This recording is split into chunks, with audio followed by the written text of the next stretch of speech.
Hello, my name is Janice Bartley. I am a Black woman with a disability who uses a power wheelchair, proudly wearing a Black Lives Matter shirt and fabulous hair. I will speak to you today using both my natural voice and voice to text. I have been involved in self-advocacy and speaking up for yourself and others for a long time.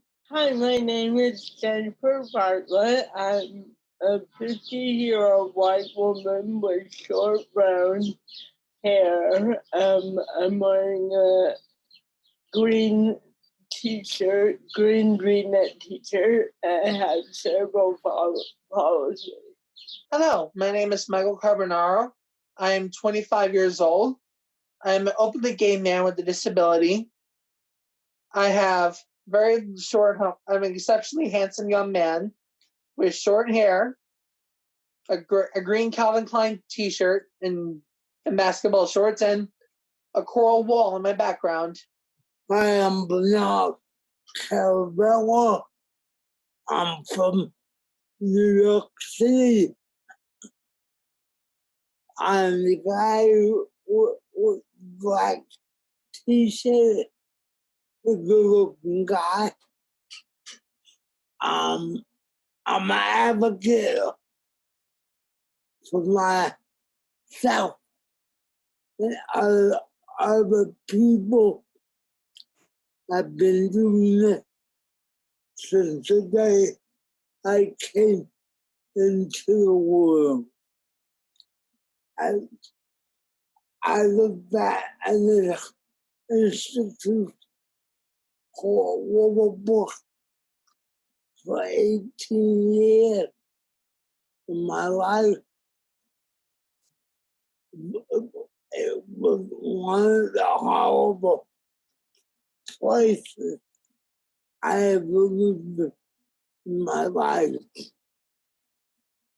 There were over 6,000 people in the institution, and it was understaffed, overcrowded. People were being treated like animals instead of human beings. It was horrible. As you can see, I survived all of that and became the spokesperson for people with developmental disability. Yeah, excuse me. Put it up.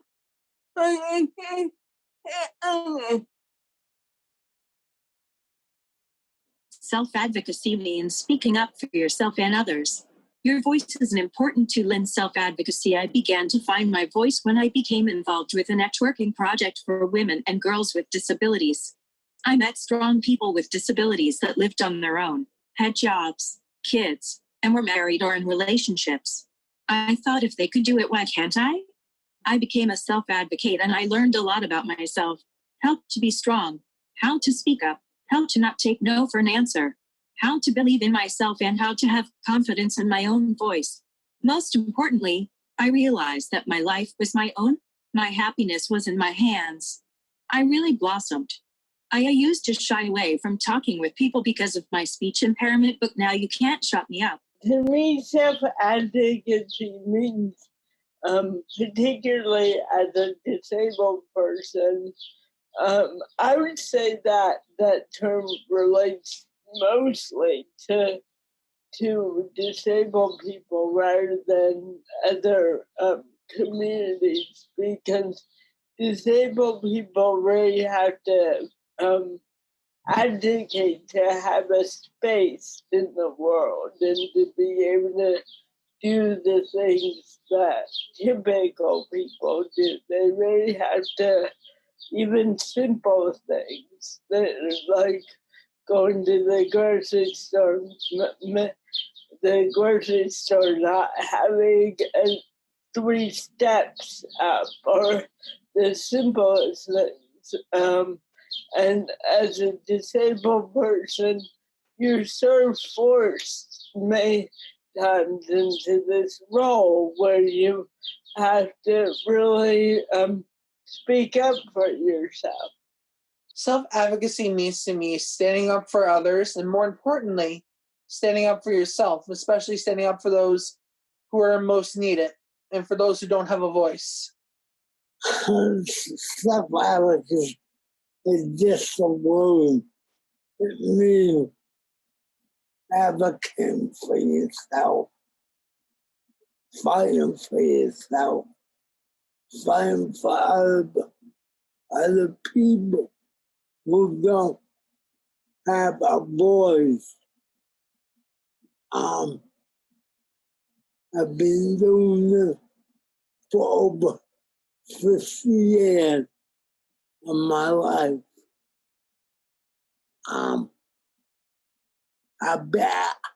I guess I'll be doing this until I go to my grave, because I so strong believe everybody should be treated equally. These past few months have been very scary and emotional. Besides dealing with the coronavirus, I am saddened to hear about another senseless killing of a Black person by the police. The death of George Floyd hit everyone like a ton of bricks. When my fiancé Sean and I listened to the details of how he died repeatedly on the news and was heartbreaking, we got so emotional about what happened that he had to somehow get involved. I am always worried about our safety. We kept talking about writing letters to stop the violence. I see how very passionate Sean is about this matter. I thought Sean and I need ways to channel this frustration and anger, and other people do too. As I was trying to wrap my head around what happened, the words of Martin Luther King came to me. I have a dream. Janice Bartley has a dream. My dream is end police violence against Black human beings. This subject was on the back burner for a long time, but with what happened to George Floyd, it has come to the forefront. I always advocate for meaningful subjects. I would like the opportunity to advocate for change and let it be known the Black lives of George Floyd, Eric Garner, Mike Brown, Trayvon Martin, Emmett Till, Oscar Grant, Tamir Rice, Freddie Gray, and Ahmaud Arbery, and all the Black human beings who have been killed by police. I am also heartbroken over the senseless killings of people with disabilities by the police. We need to pay attention to the fact that more than a quarter of the people killed by police violence are people with disabilities. The disabled lives of Alfred Alango, Heath Lamont Scott, Reginald Thomas, Ethan Saylor, Sandra Bland, Daniel Harris, Jeremy Martis, and Melissa Bowers, who were also killed by the police, also matter. As a Black woman with a disability, I can't help but think this could easily happen to me or my fiancé, Sean. This is an intersectional issue, and we cannot talk about one without talking about the other. Disability is one of the guiding principles of Black Lives Matter, and that is why we need to advocate for police accountability. To make both of my communities safer, we need to honor the memories of the people we have lost in both the disability community and communities of color by holding police accountable for their actions so that our communities can finally be safe. The issue that inspired me to become an activist was the lack of accessibility to the New York subway, the New York City Transit subway, for people with disability. I was involved in a group called Rise and Resist, and I had been working with the healthcare group, and when the healthcare group sort of started to lag, I wanted to form a group around disability justice, and this seemed like the most obvious issue to tackle, and I relayed it, and I got in touch with Sasha Blair Goldstein, who's written an article on taking the subway as a wheelchair user. He's written an article on the 360 radio for the New York Times on his journey to the subway. So I reached out to him, and he came to a meeting, and we got other people emerging with this involved from there. But our first action was we came up with this idea that we printed these stickers that said this elevator is dirty or broken, and we put the stickers on the elevators in the subway. Yeah, so it was sort of a rogue, sort of a guerrilla beginning. And then we became involved. Then it went way, way, way further, way further.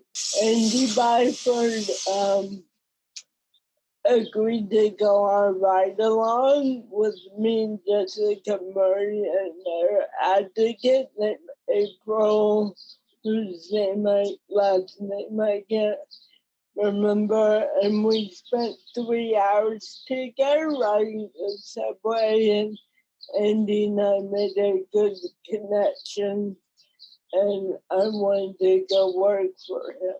What inspired me to become an activist was when I first got to college, I knew that there was not that many people like me.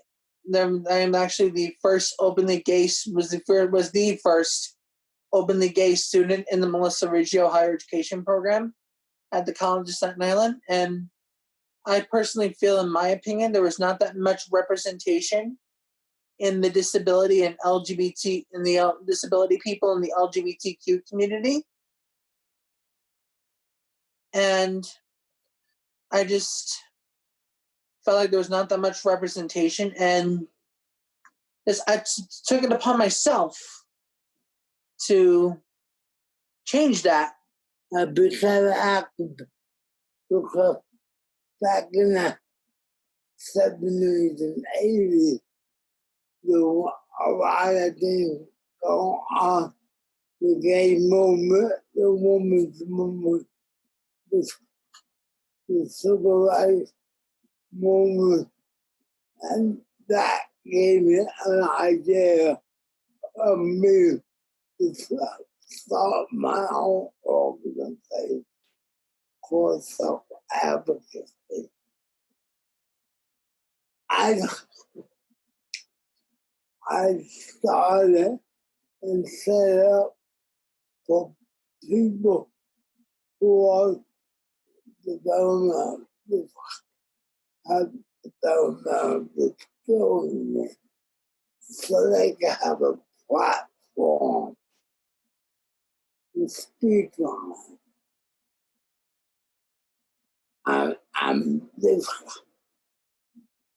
really disappointed in it because it's been taken over by people who do not have a disability. We're still being controlled by the system that controlled me for 18 years of my life. We're still controlling the people that will help me. They like the idea of the word self-advocacy because it's a political correct thing to have, but they do not like the concept or the act that comes out of it. I'm hoping that the people who are developing disability one day have a choice to hire and fire people who they pick and choose to work for or take care of them. Sean and I had a conversation about how we could make a difference and get other people involved and who are passionate about this matter like we are. I reached out to my circle of support and other activists I know for ideas on how we could. Make our voices heard to stop police violence. We founded a group called Self Advocates and Police Violence. For the past few months, people have been coming together every other week to discuss ways to approach the sensitive subject. We've also both been writing letters, working with other advocacy groups, and talking to anyone who will listen to tell them that every life matters, including the lives of my Black and disabled brothers and sisters. We hate for working together to something. And I actually became involved in disability activism through writing. I'm a poet. I've been a poet since I was in my teens, actually. And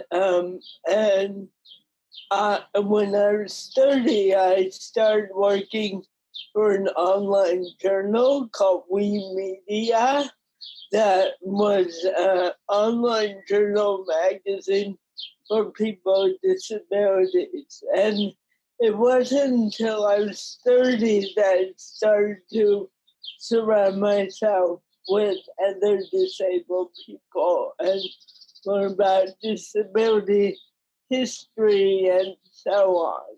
I've done a lot of advocacy work around poetry. I formed many committees and organizations, Facebook groups, etc., to bring together writers with disabilities, poets with disabilities. I co-edited the first anthology of poets with disabilities in America, and I more recently co-founded a nonprofit residency for poets with disabilities. The Times, about 5 years ago, wanted to start a series on disability justice and writers, and I acted as an advisor on the beginning of that project and wrote the second article for this series. For my senior project, we had to choose a issue that meant the most to us, me and my fellow classmates. And I chose to do a safe zone ally training because for a while I worked really closely with the Pride Center and the LGBTQ Resource Center. And I was very involved in the Gay Straight Student Alliance at school on the campus. So that was the inspiration for my senior project, which turned into like a big advocacy thing. I did a safe zone ally training for people with disabilities who identify as LGBTQ+, and for those who are non-LGBTQ identified to become an ally. Basically, we fought so hard for marriage equality, and now we just passed a law saying that it's illegal to fire someone for their sexual orientation or their gender identity, which is a huge victory for the LGBTQ community, but still there's more work to be done. Back in 72.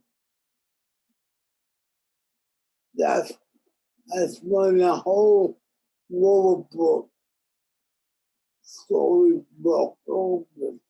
But when the state is director of world book fire Dr. Wilkins and a social worker named Elizabeth Lee.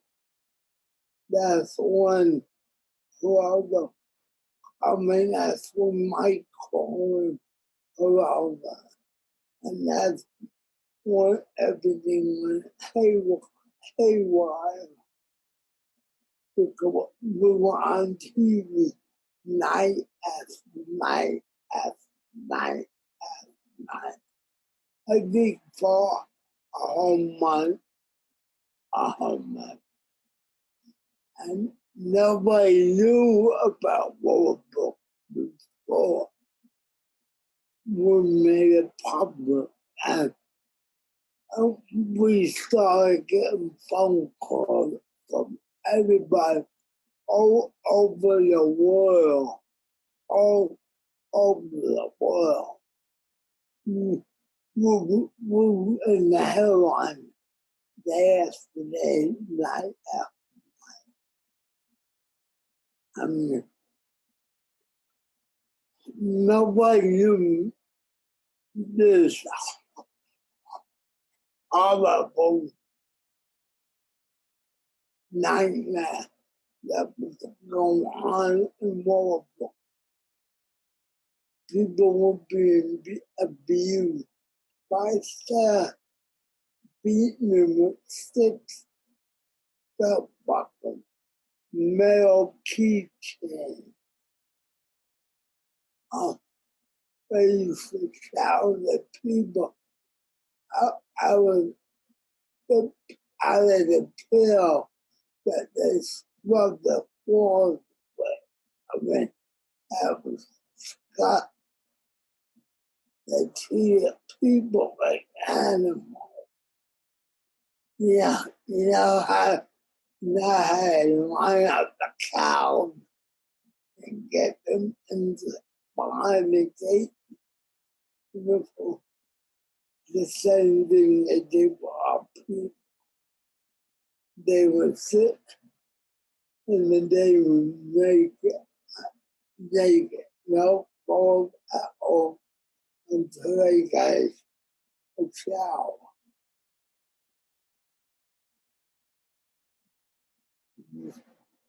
And there were only 2 people who showered all 70 to 80 people. And they were using the same rag on their body, the same towel to dry off, but it was horrible. It's a nightmare. A nightmare that we hope that never happens again. Not in this world. We are here to celebrate people with disabilities, show that we're loud, we're proud, and that we are part of community. Disability Pride NYC is very happy to be part of this 88th 30th anniversary celebration. Naturally, we were very sad to have had to cancel the 2020 6th annual Disability Pride NYC parade because of COVID-19. But safety is always our #1 concern. We're glad to have this opportunity to celebrate this milestone with you.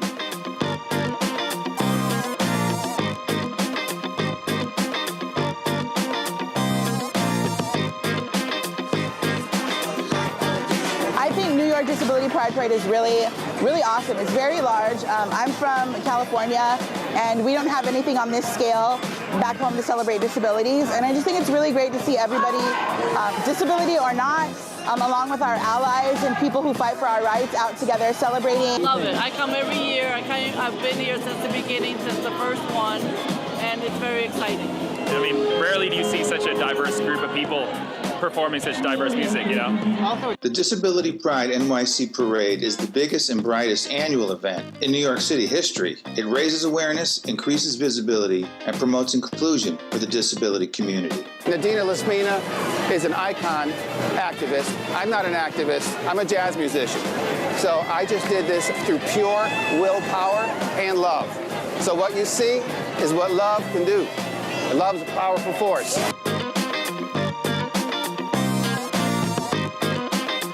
Year after year, this parade attracts thousands of passionate people from dozens of different organizations and hundreds of different backgrounds. The sharing of stories, unified marching, promotion of activism, and pure celebration make this parade a truly unique and empowering experience for all. We at DPNYC want to assure you that the parade will be back in 2021 bigger and better than ever. Thank you for your continued support. This next piece is part of Lincoln Center's ADA in the Arts video series. It is in collaboration with Queen's Theatre and features the Queen's Theatre for All initiative. It is a virtual reading of Death Bites written by McKenna Metz, and it is performed, written, and directed by a team of disabled artists. We hope you enjoy it.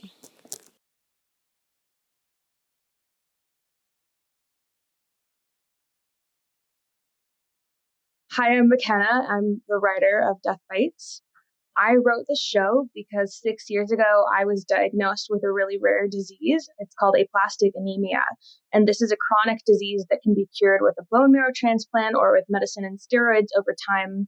And my goal is to get off the medicine because I can live a normal life at a chronically low platelet count, but I will never be cured. So this show came out of me learning how to navigate the changes in my body and indulging in some self-pity where I called myself a vampire because I spent a summer getting blood transfusions. I've never seen a play, movie, or TV show that examines what it is to live with a condition like mine. Seeing it depicted on stage or screen is very rare. We definitely need more opportunities in the theater and mainstream media for disabled directors, actors, and writers because there is an audience who wants to be educated about the issues that we reflect on. I also think we need more works that center a wide variety of disabled experiences. This year, I became a cancer survivor, and I've seen cancer patients portrayed in media to no end. That's great and was very helpful for me when I was going through treatment to know that I wasn't alone. But patients with a wide variety of symptoms, diseases, and chronic conditions, I have rarely seen that, and I've been living with my chronic illness for 6 years. Final thing, if you can donate blood or platelets, please consider donating to the Red Cross at least twice a year. And if you can handle more than one IV, try donating platelets. Please register for Be the Match. Americans are underwhelmed in this worldwide database, especially people of color. Literally just Google, register, Be the Match. It's easy and free. Donate your blood, pretend you're a vampire. In this reading, we did a really great job of finding the nuance in the work and examining it closely to make sure it meant what we wanted it to be. It helped breathe fresh air into this older play of mine and updated it for our audience right now.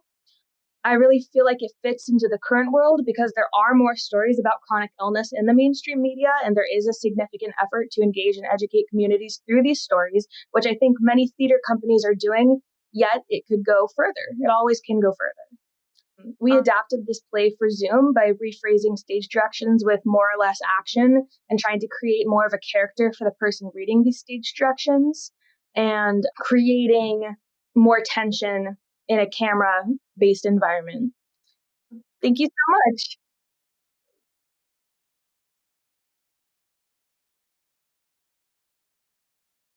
Hello, and welcome to Death Bites by McKenna Metz, directed by Gwen McDonald. My name is Kerry McMenamin, and I'll be reading stage directions and providing pre-show audio description notes. I have blonde, chin-length straight hair, and am wearing a purple collarless shirt. My head and shoulders are visible, and I'm in front of a green screen. The stage directions during the reading have been revised to provide visual information for blind and low vision audiences. This virtual play reading is a collaboration between Queen's Theatre and Lincoln Center's ADA 30 celebration. For those of you unfamiliar with play readings, here are a few things to keep in mind as you watch Death Bites. Public play readings are an important tool in new play development. Before a new work is fully produced or published, playwrights have the opportunity to hear their play read by actors, guided by a director in front of an audience. These actors are not asked to memorize their lines, as the dialogue is often changed during rehearsals, and the playwright listens and makes adjustments. Also, play readings are not fully produced and are usually presented without sets, lighting, and costumes. The actors place their scripts on music stands in front of them. This approach allows audiences to use their imaginations and conjure up the world of the play in their heads. Now, during the pandemic, many theaters are presenting virtual play readings. The biggest difference from public play readings is that actors and audiences are not in a shared space. Each is in their own private space. So while virtual play readings require an additional imaginative leap on the part of the audience, they can also achieve an intimacy that would be harder to access in a traditional theater space. In today's reading, the role of Amy is played by Ali Hardy. She has a round face and dark hair pulled up on her head. She is wearing a white patterned hospital gown. Her head and shoulders are seen against a blue background. She remains still throughout most of the play and rarely moves her arms. Dracula is played by Johnny Link. He has short, dark hair and a thin face and is wearing a long-sleeved black turtleneck and headphones. He gestures with his arms and hands throughout the reading, sometimes moving away from the camera, and at other times moving closer to it. He appears in front of a solid white background. The cool midnight air stirs the privacy curtain dividing the hospital room from the room's door. 21-year-old Amy's clothing, blankets, stuffed animals, and games are strewn about the room. Flowers and vases adorn the window ledge with cards and balloons that read, "Get better soon," and "Thinking of you." A man, a shadowy figure, looms over Amy, who sits upright in her hospital bed. Next to her is her dinner on a rolling tray. She's connected to a heart monitor, in which weekly beeps as they engage in a silent battle. Beep, beep, beep, beep.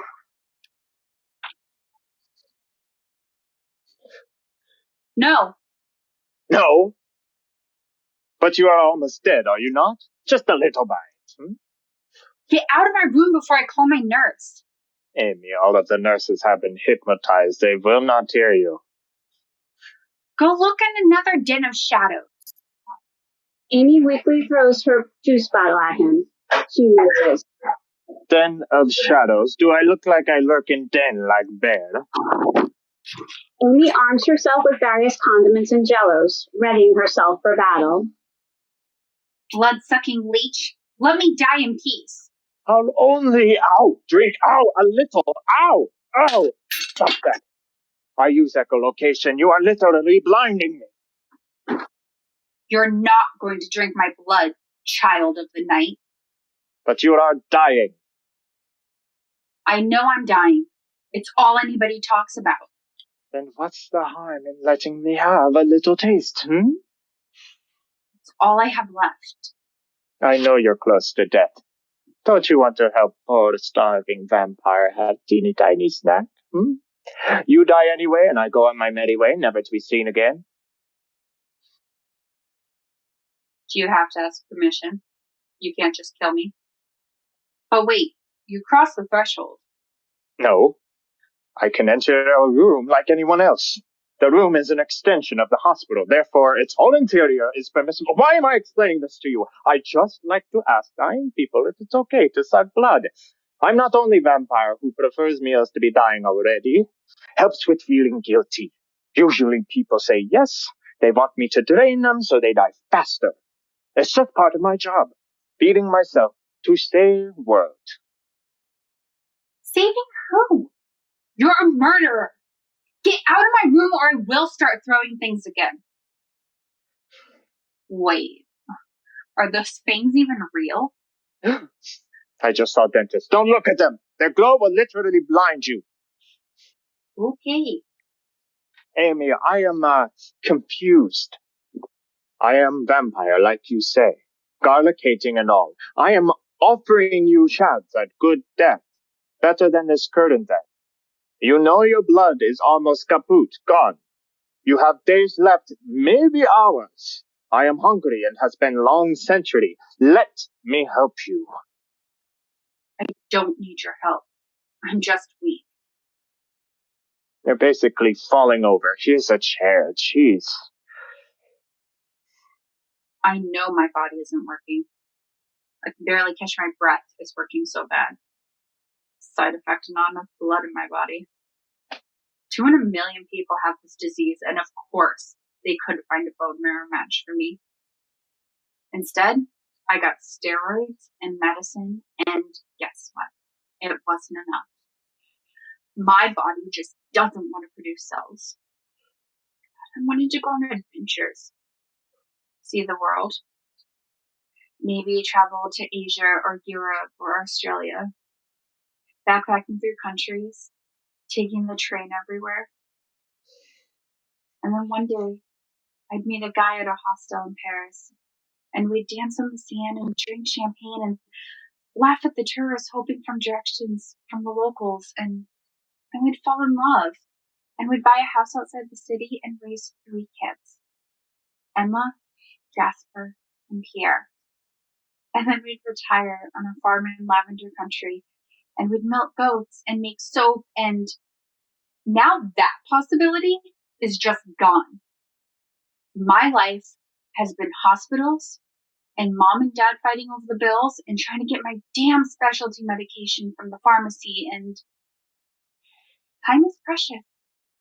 And death's door is scary. Scarier than vampires being real.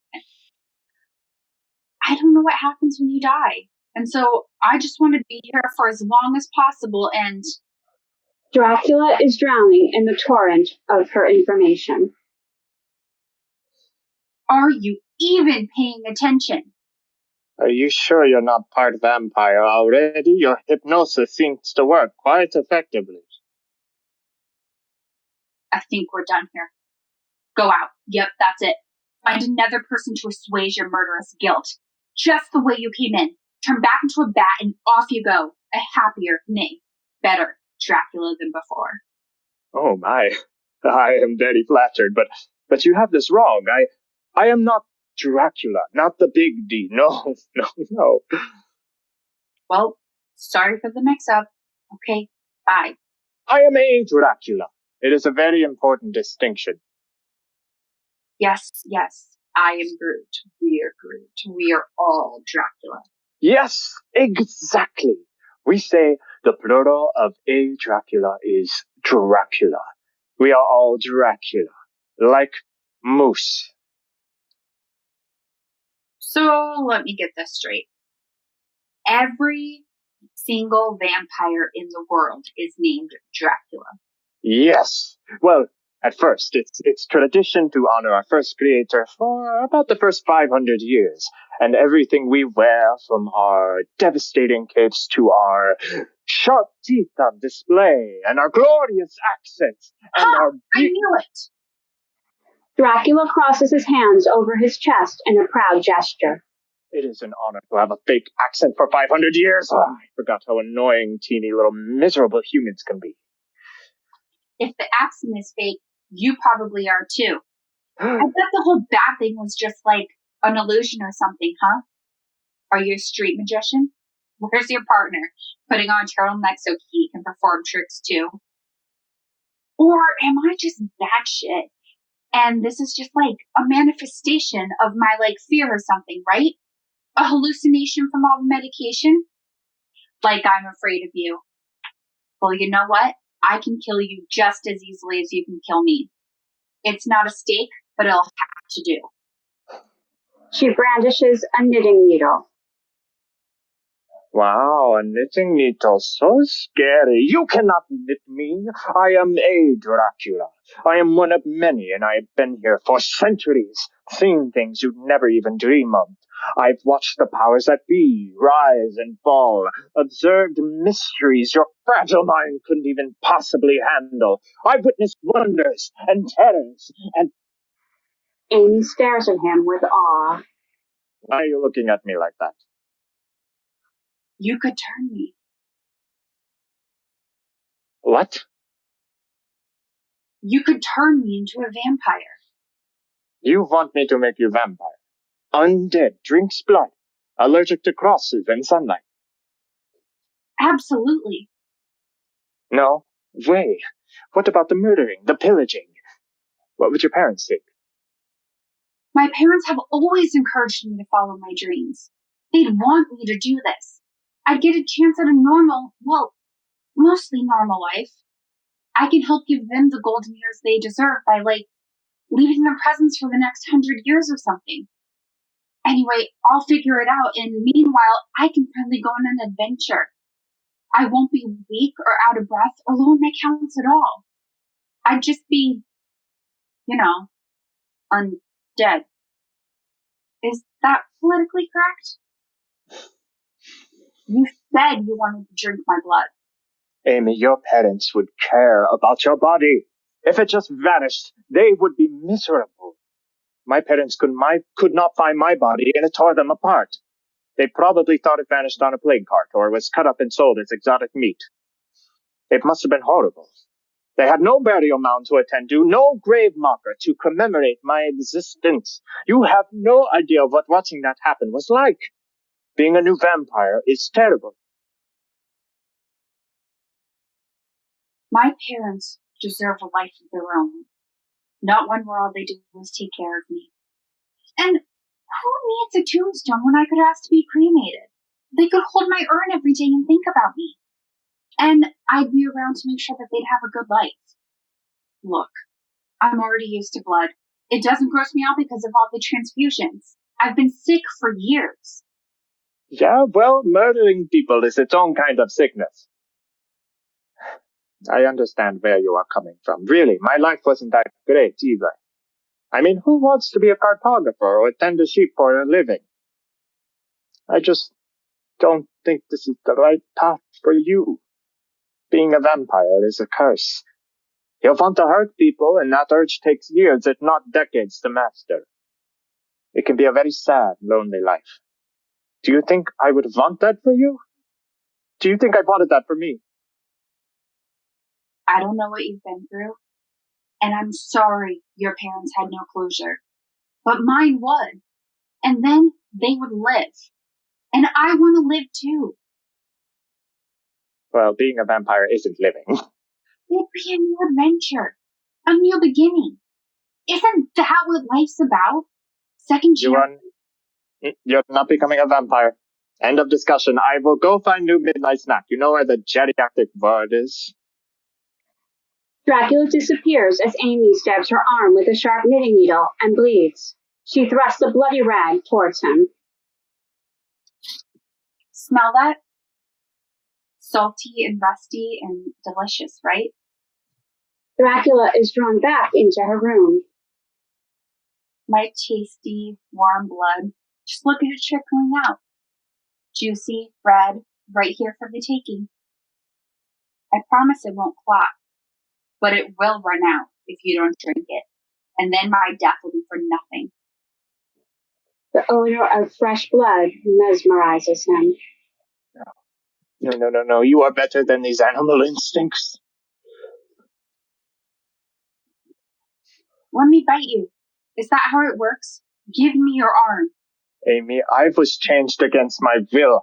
How would you like to be force-fed blood while internally drowning as an animal is feeding from you? That's why I always give people a choice when they are dying. Either I kill them painlessly, easily, or they die from their disease. Why would I want to do to anyone else what was done to me? Turn them from their normal lives, their family, their loved ones. I understand that. You have a moral compass. I admire that. In fact, it's kind of cool that you don't go around killing people every which way. But the process of dying is not living. There's a world outside these hospital walls, and I want to see it. He grabs Amy's wrist. His pupils dilate and his eyes start swirling red. The bloodlust almost takes him. He lets go, wiping his salivating mouth. I will try to change you if your heart desires it. Think of this like a blood transfusion. You need my blood to replace your blood. So you drink while I drink and all's good. At least I think so. I'll try to be good at fighting. I don't have much experience. It's okay. Take my arm. Now don't think I'm a Twilight vampire. You won't sparkle in sunlight and shit. They sit on the bed together, holding each other's arms. Are you nervous? This is my first time and all. Just bite me. Dracula bites Amy and her blood sprays everywhere. They both disappear from view. Dracula drinks her blood in a feeding frenzy, like a shark finding prey. Amy slowly losing consciousness. She is dying. With her remaining strength, she reaches for Dracula and they wrestle for control. Her heart monitor falls over. She finally lands a bite in his neck and takes a sip. Her heart monitor beats frantically and then Amy flatlines. Beep. Dracula drinks. Beep. He drinks. Beep. He drinks. Suddenly, Dracula reemerges. He brushes himself off of Amy, horrified at what he's done. He shakes her, wiping blood off of himself. Amy. Hey, you okay, Amy? Amy sits up. Lights change from fluorescent blue to warm and golden, magical. Her hospital gown is gone, and she now wears a black dress and black scarf. Her hair is down, long and flowing. She gets out of bed. Her fangs glow. She's standing tall and strong, and not the faceless, tired, or out of breath. It worked. What? You thought it wouldn't work? It's just a delicate process. Hey, your voice is normal. Fuck. No, it's not. I mean, yes, it is. Completely normal accent. Amy pulls the cords off of her heart monitor off her chest and accidentally whips the machine forward, crashing it into the wall. Oh, shoot! Dracula sets the machine upright. Drill practice. You'll get used to being strong. We got to go. Someone probably heard that. This is amazing. You're strong enough to make the world a better place. This is now your sacred mission. Your job. We're career Dracula? Shit. Saving the world is in our job description. The Dracula protect the environment. Got to make sure the humans don't start hunting mermaids or harvesting magic beans again. No freaking way. Wait. No need to be condescending. Are you ready? Change into bat and leave shit hospital? Shit life? It wasn't shit. It was just hard. I was so tired all the time, it was difficult to do anything.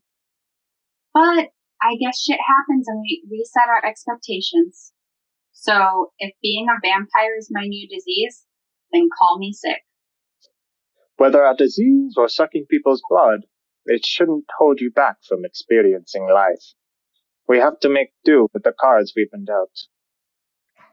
Dracula opens the hospital window, punching out the screen and letting in the cold night air. Where are we going? Where do you want to go? The possibilities are endless. Take me on an adventure. You are already on it. End of play.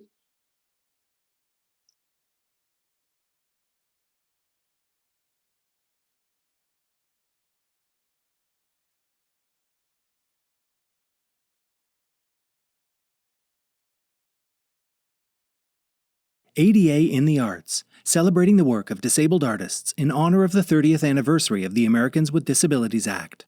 A blonde woman faces us. My name is Heidi Latsky, choreographer, artistic director of Heidi Latsky Dance in New York City. Had a physically integrated company since 2006.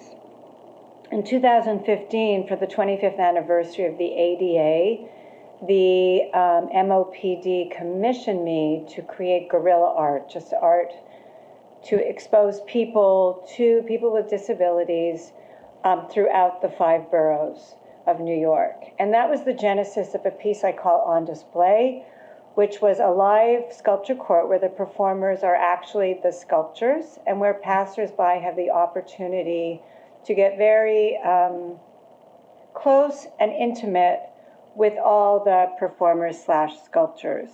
And they can do this at their own pace and with their own sense of comfort around proximity. Since that time, the company's focus has been on disrupting space, dismantling normal, and redefining beauty and virtuosity.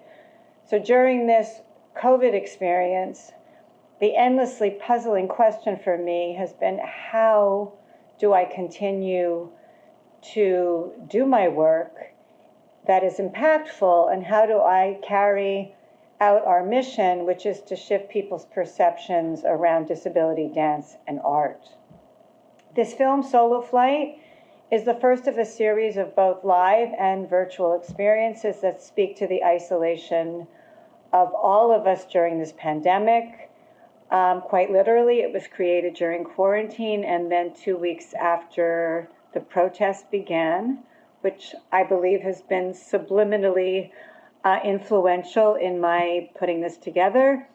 Although isolation has been an underlining theme in my work from the beginning, I think COVID-19 has just served to magnify the profound feelings that surface when isolated, and also, conversely, our deep need for community. So I asked all the dancers in the film to, many months ago, some more recently, to film themselves dancing either in their homes or nearby. Some submitted new solos about a significant moment in their lives. Some submitted material from our repertory. I knew from the get-go that I wanted the footage to speak for itself, and for the performer who submitted it, that I wanted to find the essence within a very short period of time of each person and have that drive the film.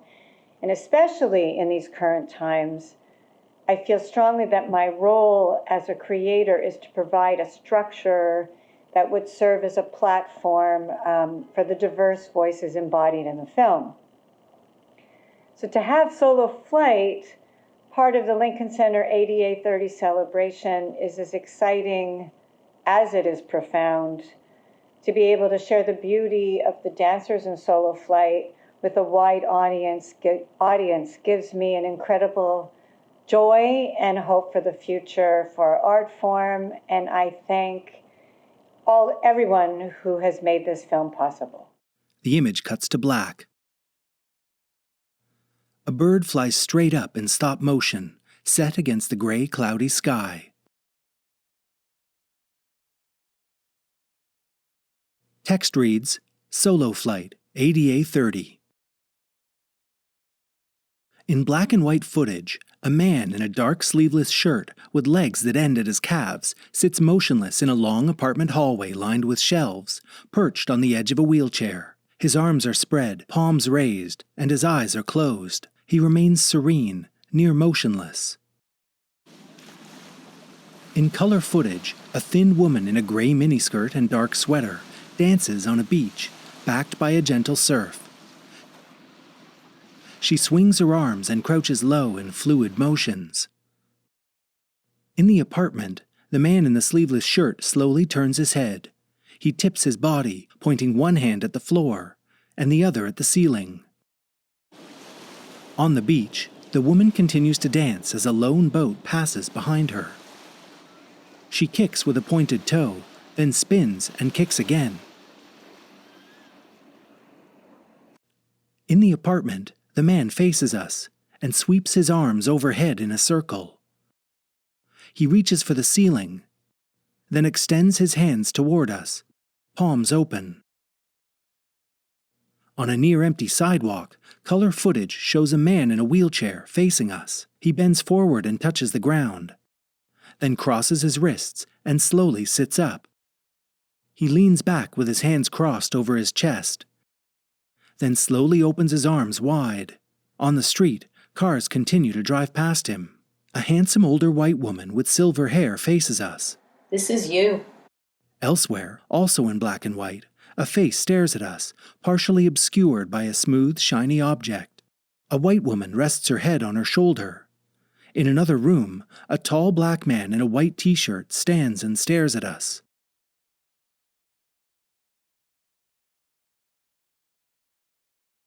A white man with a bald head and mustache stares at us. Sitting in bed, a near-motionless white woman with one leg also stares at us. She rests her elbow on her bent knee, while behind her, a prosthetic leg in a black-heeled boot leans against the wall.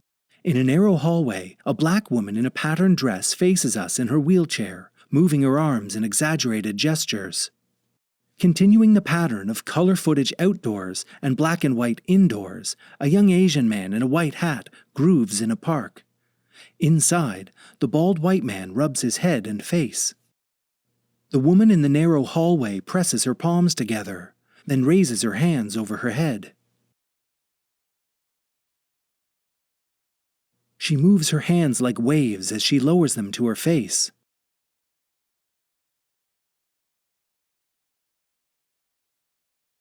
She strokes her braided hair. In another room, the tall black man sweeps his arm toward us. In the park, the young man in the white cap grooves on a trail, twisting his body and limbs with fluid movements.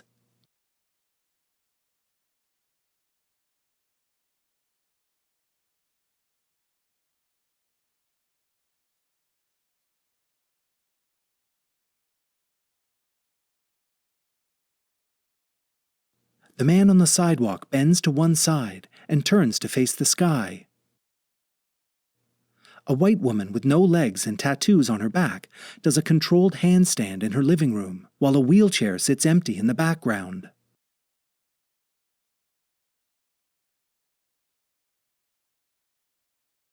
She overextends her handstand until her lower back is parallel with the floor. Outside, a white woman in blue jeans, a tank top, and a surgical mask dances between parked cars in slow motion. She points at the sky, then spins and points both hands at the street.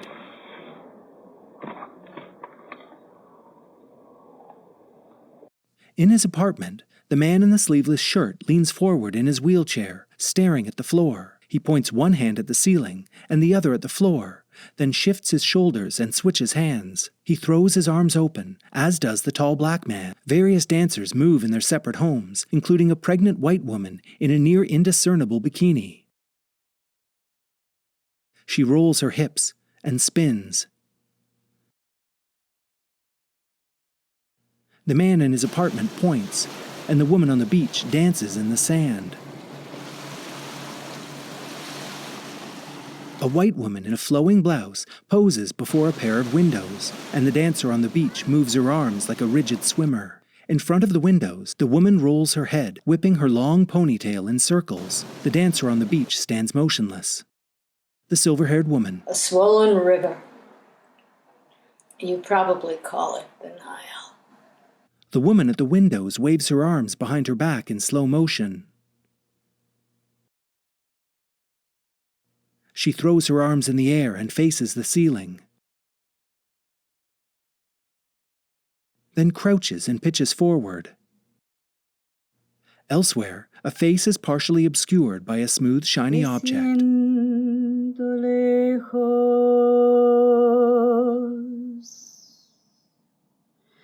Te siento tan lejos.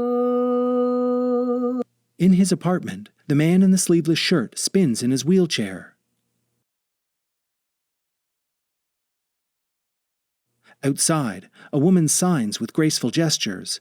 When there's a willingness to open our hearts and minds, enlighten ourselves, listen to each other's hearts, engage, kernels of knowledge. In his apartment, the man spins in his wheelchair, kicking his footless legs in the air. The woman signs, commingled, diversify, course through our beings, profound gratitude to all those before me, who instill in me, the silver-haired woman. Borrowed time. She turns to face us straight on. The man in the apartment takes a knee beside his wheelchair. The woman with the tattooed back slowly comes out of her handstand. Elsewhere, a white woman unfolds her body to lie back on her living room floor. The pregnant woman rolls her hips, then rolls her shoulders. She slumps forward. Then stands straight and throws her arms high in the air. She continues to move with fluid grace. Outside, a bird flies across a cloudy sky. Another bird follows. The woman with one bent knee gently rocks on her bed with her eyes closed.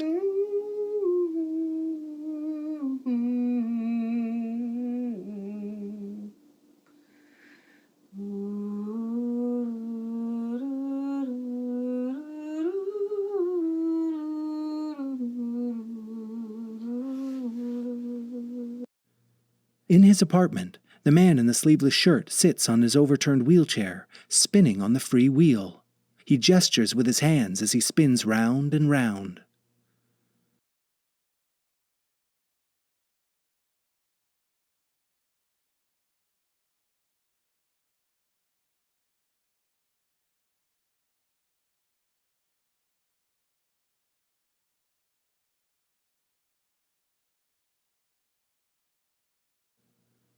The spinning slows, but his gesturing doesn't stop. Continuing to spin, he holds his arms at his side, palms up, reminiscent of his initial motionless pose. The image freezes. Text appears. Musings on resilience, patience, kindness. Is this overcompensating for close-minded fragility? When folks admit, empathizing the mutual responsibility of the world upon each of us going at it solo is unnecessary. When there's a willingness to open our hearts and minds, enlighten ourselves, listen to each other's hearts, engage, kernels of knowledge commingle, diversify, course through our beings, profound gratitude to all those before me who instill in me the hopes for tomorrow. Written and signed by Alexandria Wales. A film by Heidi Latsky, commissioned by Lincoln Center for the Performing Arts, featuring Sabrina Bennett, Jen Bricker-Bauer, Desmond Cadigan, Meredith Phages, Lawrence Goldhuber, Anita Hollander, Gillian Hollis, Donald Lee, Louisa Mann, Eve Packer, Anna Rubenstein, Victoria Soretsky, Tianchi Suo, Peter Troyek, Alexandria Wales. Thank you to the NYC COVID Response Impact Fund in the New York Community Trust, and to all the performers for their contributions to this film. Thank you to Jaylyn Thompson for additional footage. So to get started, my name is Paul. I am wearing a gray polo. I have brown hair, short brown hair, and I am the moderator for the event. Steve is wearing a gray pullover, Team USA. He's a white male, brown hair, short on the sides, as well as spiked hair up top. And then we have Nicki, she is wearing a gray t-shirt with her earbuds in. She has long black hair. She's African-American, she's black. And then we also have Francesco, who is a white male. He's wearing a white button-down shirt. He also has brown hair that goes to about the top of his ears. All right, so we're going to get started. Welcome to Disability Unite's Adaptive Sports Panel.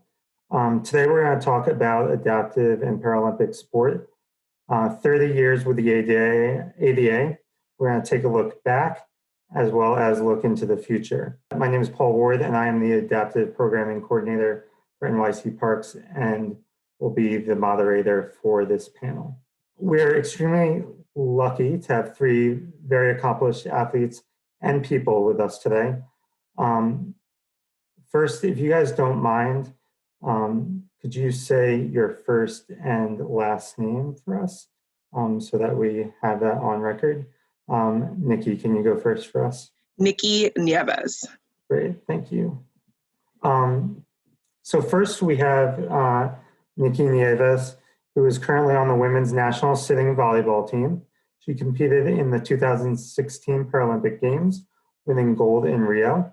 She is also an athlete representative for World Para Volley and Para Volley Pan America.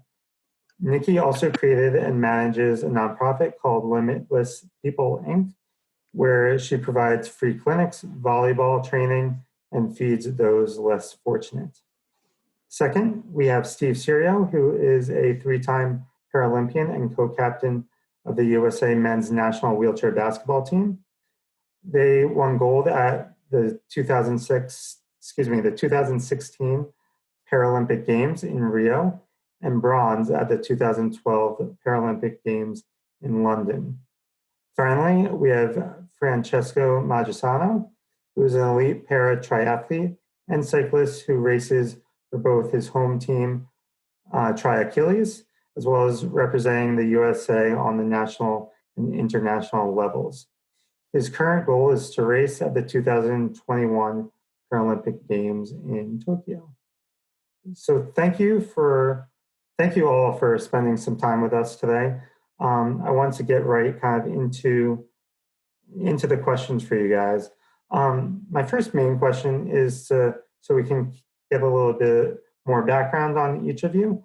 Why don't you tell me and the audience a little about yourself, where you guys grew up, what your disability is, and what's your first memory of accessibility being a challenge for you? Steve, why don't you start? Yeah, thanks for having me, Paul. My name is Steve, and I'm originally from Long Island, New York. I was actually born with a benign spinal tumor that went undiagnosed for the first 11 months of my life. During that time, the tumor became infected and inflamed and actually crushed my spinal cord, resulting in the incomplete paralysis of my lower extremities. So living with a disability, growing up with a disability is pretty much all I know. When I read that question about, your first experience, with a disability or feeling empowered, I actually struggled to come up with one because this has just been my life. It's just kind of, my life has pretty much been to not make excuses, to just kind of live the life that you want and don't apologize for that in a world that really wasn't built for us. So I don't really have a good answer to about one single moment, but we're just trying to do the best we can each and every day. Yeah, I mean, I would agree. As much as the ADA, I think that we can agree that as much as the ADA has provided people with disabilities, like myself, who I'm also in a wheelchair, I think we do still have a ways to go. But I think it definitely did provide the groundwork and the framing to hopefully keep making progress into the future. Nicki, can you talk to us a little bit about yourself? So my name is Nicki Nieves. Originally, I'm from New York. I'm a Queens girl. But my dad retired, so high school, we moved down to Florida, graduated from here, went back to New York, played at Queens College, and that's how I kind of stumbled into the adaptive sports world. They had reached out and asked if I wanted to play sitting volleyball, and I was kind of hesitant about it at first because, like Steve, I don't have two hands. I was born with only one, but this is my life. It's all I know. So for me, having to change almost kind of mental frame, as in I'm playing in a different capacity, was challenging for me because I always did everything that everybody else did. And if I didn't have, if I couldn't, I found a way to do it. But I did. I ended up trying it and I liked it, so I stayed with it. And to be honest, it's weird because growing up, I never really had tough challenges to whereas people didn't want to let me do something because I'm missing a hand, because I'm quote unquote disabled. I hate that word. But as I got into the world of Paralympics and adaptive sports, and I became friends with different people, and I got to share just life experiences or just hear experiences of other individuals that are having a hard time, or other individuals that were kept from participating in a sport because they were different. And that's where the ADA kind of stepped in and helped them, prove I'm a human. Just because I do things differently doesn't mean that I should be barred from doing so. That was the eye opener for me. And that kind of was my moment of empowerment too, because, these are my friends and we're in this world together. So your fight is my fight. And if you are being put in a position where they're taking away your opportunity to be the best that you can be as an athlete, then that becomes my fight too. So, and those moments where I met these people, that's my moment of empowerment, so to say. Awesome, thanks so much. And we're going to dive a little bit more into some of what you said a little bit later. Francesco, can you talk a little bit about yourself, please? Yeah, definitely. So my name's Francesco. I grew up on the Upper West Side of Manhattan. And I would say, so I was born with retinoblastoma, which for those who don't know is eye cancer. And because I had that from an early age, I kind of grew up just being blind, so that was the normal. So I would say the biggest thing that I had to encounter, or the first thing, was trying to find a way to get involved with sports, because, you know, obviously growing up, you go to gym class and stuff like that, but there wasn't a real clear adaptive way for me to do a lot of those activities. And so trying to figure out a path to get involved, and that was about the time of college, the first hurdle of really exploring this world of parasports and seeing what it had to offer. Awesome, thanks. So the next question I have for you guys is a little bit different. So I'm interested to knowing when you initially became cognizant or aware of the ADA and the first positive impact you feel like it had on your life. I think Nicki kind of touched base on that a little bit with her previous answer. I mean, I think, as Steve mentioned earlier, there's still obviously some frustrations in different cities that we live in, whereas we're not all on the same level playing field, I don't think. But I mean, was there first, Francesco, was there a first moment where you were like, okay, I'm getting this opportunity because the ADA was put in place for you? Yeah, 100%. And it had to do with, so I work for a nonprofit called Achilles International, and we have, you know, tens of thousands of people with disabilities all around the world in different chapters. And specifically within the US, we have so many people involved with mainstream events, like, you know, huge events like New York City Marathon, things like that. And a lot of that has to do with the ADA and the foundation that has helped build in terms of inclusivity and just getting people on the same level and the same opportunities. Great, that's perfect. Steve, I'm going to go to you next. I know you and I have talked a little bit about this, and I don't want to steal your thunder, but I know we talked a little bit about college, and you and I went to the same school. But was there a first time you felt a positive impact, whether it's getting the same opportunities out of college like U of I, or maybe even before that? When was the first impact that you felt like the ADA had on your life? Yeah, the first time the ADA really had an impact on me was actually before college. You know, I was always an athlete growing up, but my school board never let me compete for varsity athletics because of safety and liability reasons for myself and for the other athletes. So I always felt like growing up, it was always a struggle. You know, we would always kind of use the ADA as kind of the wind behind our sails, but there was just always different reasons why we were kind of failing in creating a more inclusive lifestyle for me personally. But the one piece that we won was actually in driver's ed. Driver's ed was, you know, obviously an education program for high school students in order to learn how to drive. But I need certain hand controls and I need certain accessibility aspects in the car that allow me to drive just like everyone else. And we came to an agreement that the school board would purchase hand controls for me to be able to learn how to drive in the driver's ed car. But for liability reasons, there would be no other students in the car. So it was basically just me and the driver's ed teacher. So I always think that there's kind of a balance when it comes to implementing real world things in terms of the ADA.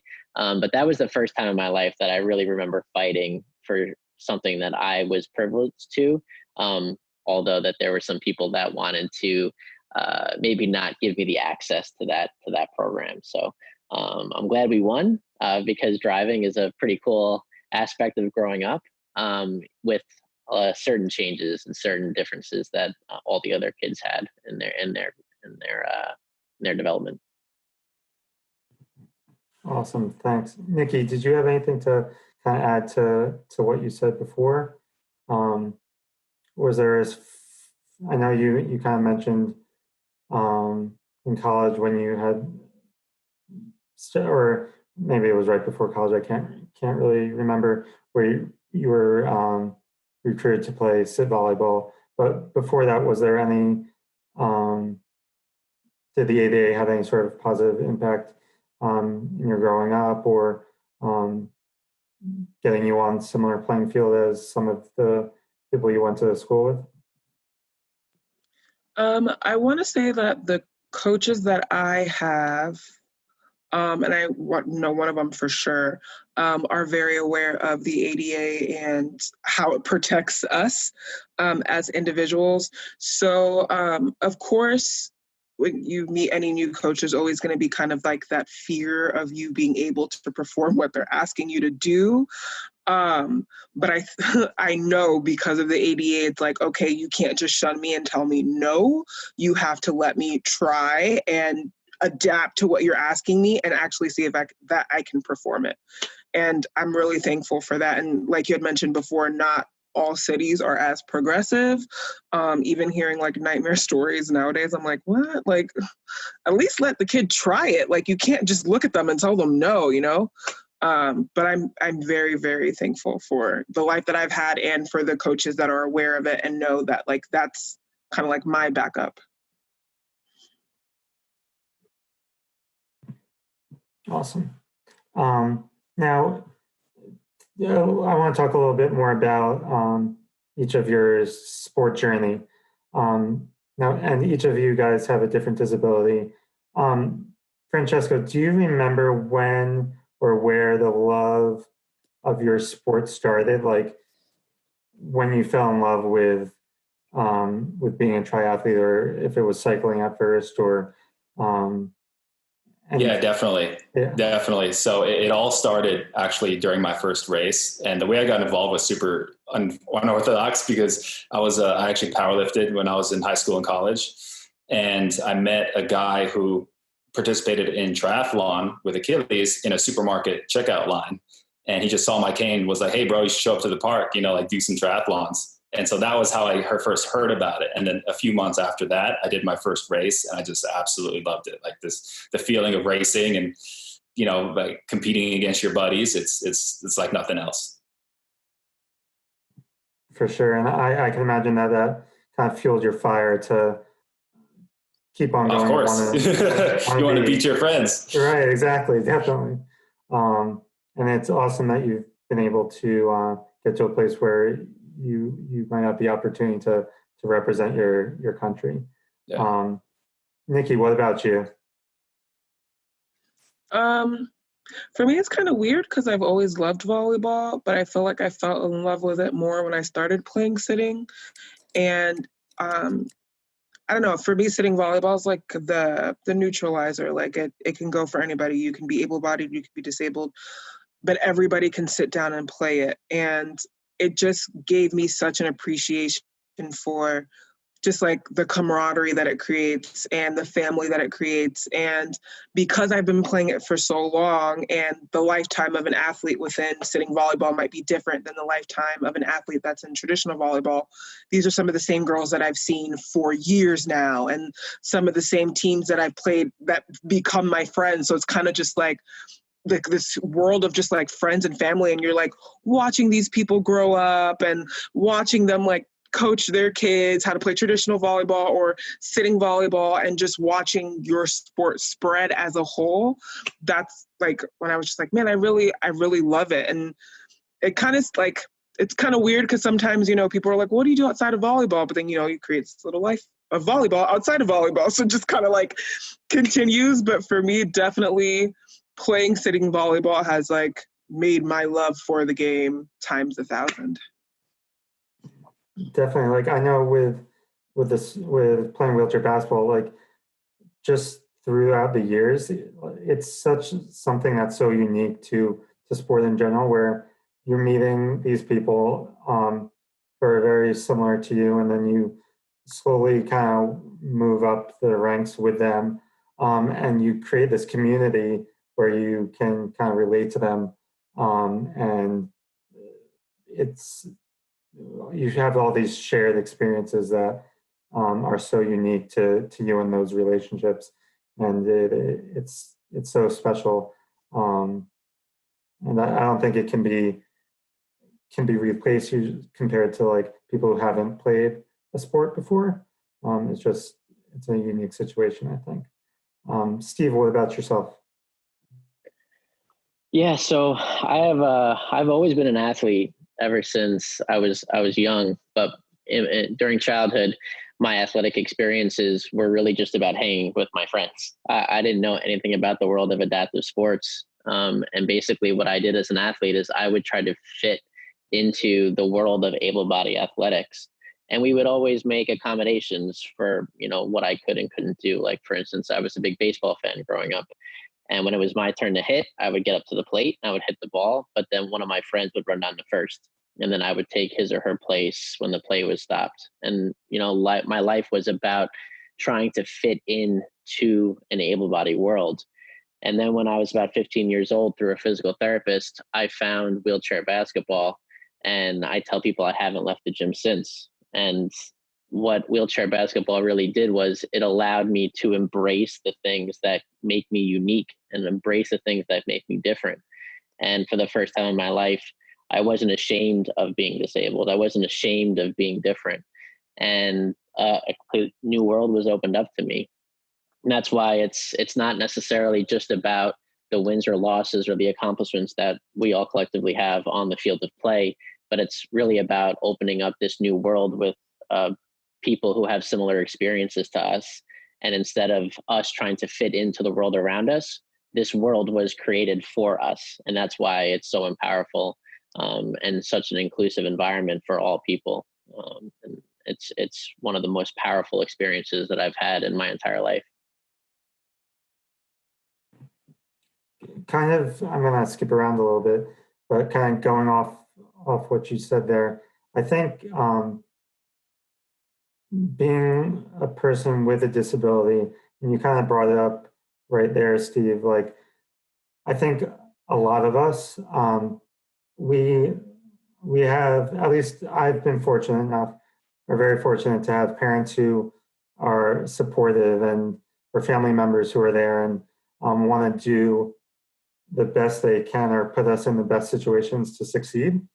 But I think also growing up, it's very rare to have a person with a disability in that same household as you. So like, okay, you can ask your parents, okay, I'm going through this, can you help me out with that? Or what should I do? But they'll try to best answer those questions.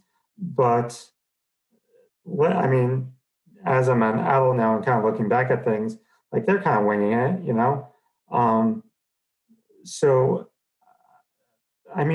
what sort of advice do you have for parents where they might be going through the same situation and they don't really know how to answer those questions? What would you say to those parents, do you think? Steve, why don't you go first? Yeah, it's definitely not an easy situation, especially when you don't have any relationships to the adaptive sports world. But what I always tell parents is two things. The first thing is I've never met someone who is, quote unquote, overcome their disability or who has accomplished a lot by being babied or by focusing on the things that their child cannot do. I think that when the parents focus on what a child can't do, the child instinctively, starts to focus on his or her limitations. And I like to tell people that my parents never treated me any differently. I got in trouble just as much as any other kid. And they always pushed me to challenge myself, not only physically, but, in the real world. But what I'll also say is for parents who maybe don't have a lot of experience with the adaptive sports community, I would say that there's always a nonprofit. There's always adaptive sports programs locally or on social media that can kind of provide a little bit more of an education about the adaptive sports world. I know that for my parents, even though that wheelchair basketball team that I started to play on, they practiced 10 minutes away from where I grew up, and I never knew about it, only because it wasn't really something I was ever searching for.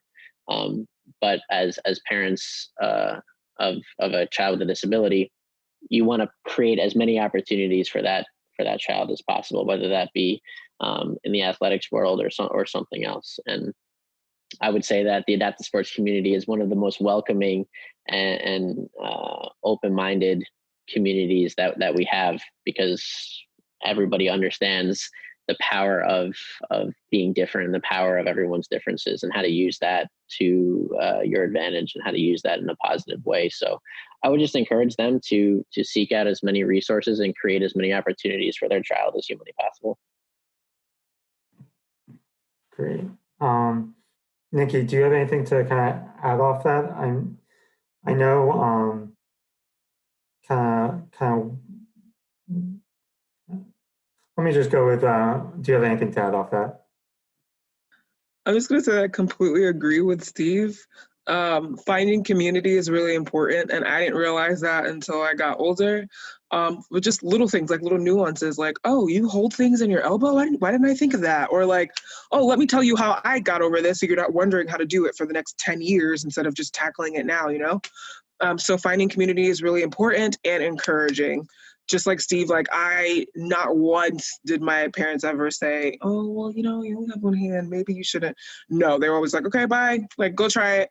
Have fun at tryouts. Like, it is what it is. Now that I'm older, sometimes, like, if something seems dangerous, they're like, well, Nicki, I don't know. I'm like, well, why not? Like, I can do it, you know? But as far as, like, being a child, no, they were super encouraging, super positive. They always had my back. So just community and encouragement. And I can't imagine what it feels like to have a child that has a disability, because I'm sure just any parent, you're having a kid, a baby, and you're nervous as it is. And so to put a disability on top of that, you know, first time parent, you're like, oh my gosh, like, what do I do, you know? So I'm sure that they're going to like have those nerves, but just encourage, you know, you never know what your child could be or where they could reach just by hearing you say like, oh yeah, go for it, you know?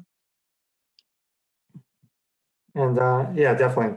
And Francesco, do you have anything else?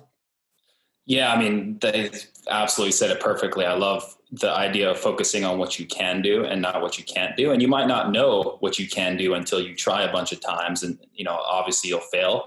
And honestly, you know, just don't be afraid of that. Just find a community, go out there, and just the worst that'll happen is that you fail. And that's, you know, I failed so many times before I found something that works, and you'll meet people along the way and form relationships along the way. And it's just, you know, it's awesome. Definitely. I also think kind of what you guys talked about too is it's okay for parents not to know the answers. Like it's really important, and it's okay to rely on other people who are going through similar things. That's something also I like, and I think all of us like about sport is you get to talk to your peers and kind of talk about what your guys are going through that other people aren't going through, and it's just unique to your situation. So I think it's definitely important to reiterate that. So kind of getting a little bit back to the ADA and your travel experiences. Each of you have had an awesome opportunity to travel because of the sport that you guys are competing in. What do you think, let's leave the US out of it right now, but can you tell me what country you found to be the most successful in your travels, as well as the least accessible? And then obviously if you guys have any stories of not great accessibility, I'd love to hear about that too. So Francesco, do you want to go first? Yeah, sure. So I flew to Tokyo, Japan a few years ago. And this is actually a really funny story, because in Japan, you know, any country you visit, it's going to be different from New York and the US, right? So they'll do accessibility a different way. They'll do access a slightly different way. So for them, on the streets of Tokyo, they actually have this raised bump, this line that goes down the center of the sidewalk. And it's designed so that blind people, when they use their cane, when I walk, I can kind of follow this line and it'll keep me in the center of the sidewalk. So I don't, there's a lot of driveways and stuff. But when I went, I didn't realize that was for. So I was getting angry actually, because I'm like, who would design a sidewalk with this line smack in the middle? It's like the worst thing for blind people. And then I realized like, oh, this is specifically for blind, it was definitely an aha moment. I think that's just a pretty cool example of how people have different ways to make things accessible, and one's not necessarily better than the other. It's just different, And so it's cool to travel to experience those different cultures and those different ways of doing things. Definitely. Like I can only imagine like going to a country where you don't speak the language, and then also not being able to see in that country too, and not have the same like rules, and like everyone has different rules, and it's just it must have been quite a experience, I would imagine. Oh, it's super interesting. I mean, and I think similar to what we just talked about, like parenting and how to get kids involved. Like you just have to go and do it and try it, and it's okay not knowing. But I think letting that lack of knowledge hold you back, I think that's where things can go. So I would just go for it. Yeah, I think that's a very empowering statement that you just had for sure. Nicki, what about your travels? I mean, with me it's a little different because I'm missing only a hand. But as far as like really accessible with just me and my team, because they do wear prosthetics, I would say the Netherlands, so Holland.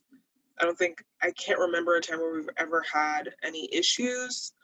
I will say, I think in China, sometimes when there's a bunch of stairs or there's not elevators, like available to take, and we have to climb all these stairs. And it's funny, like I don't wear a prosthetic, but like in those moments I'm like, seriously, like where's the ADA? Like in my head, you know what I mean? But definitely China. But I love Holland. I feel like everything was like made for everyone, and if not, there was like something there in place to help you. Yeah, I think that must be a unique experience with using prosthetics, and I think it's probably taking upstairs. Going upstairs has a greater impact on people than, some people compared to others, because of just how the prosthetic interacts with definitely and stuff, right? Especially like we're using our legs a lot to like push on the floor. So you figure if you have like 2 matches in a day and you're going up and down these stairs on one leg and a prosthetic, like it's pretty taxing. For sure. Steve, what about you?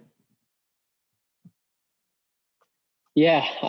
So when we travel with Team USA, we're pretty pampered, as their local organizing committee kind of knows what to expect when a group of people in wheelchairs are going to interact with their community. I would say that some of the older cities across Europe, like Milan or somewhere like that, where they have cobblestones in the streets, or their architecture is so old that they don't have a place to put an ADA ramp or an ADA an elevator or something like that.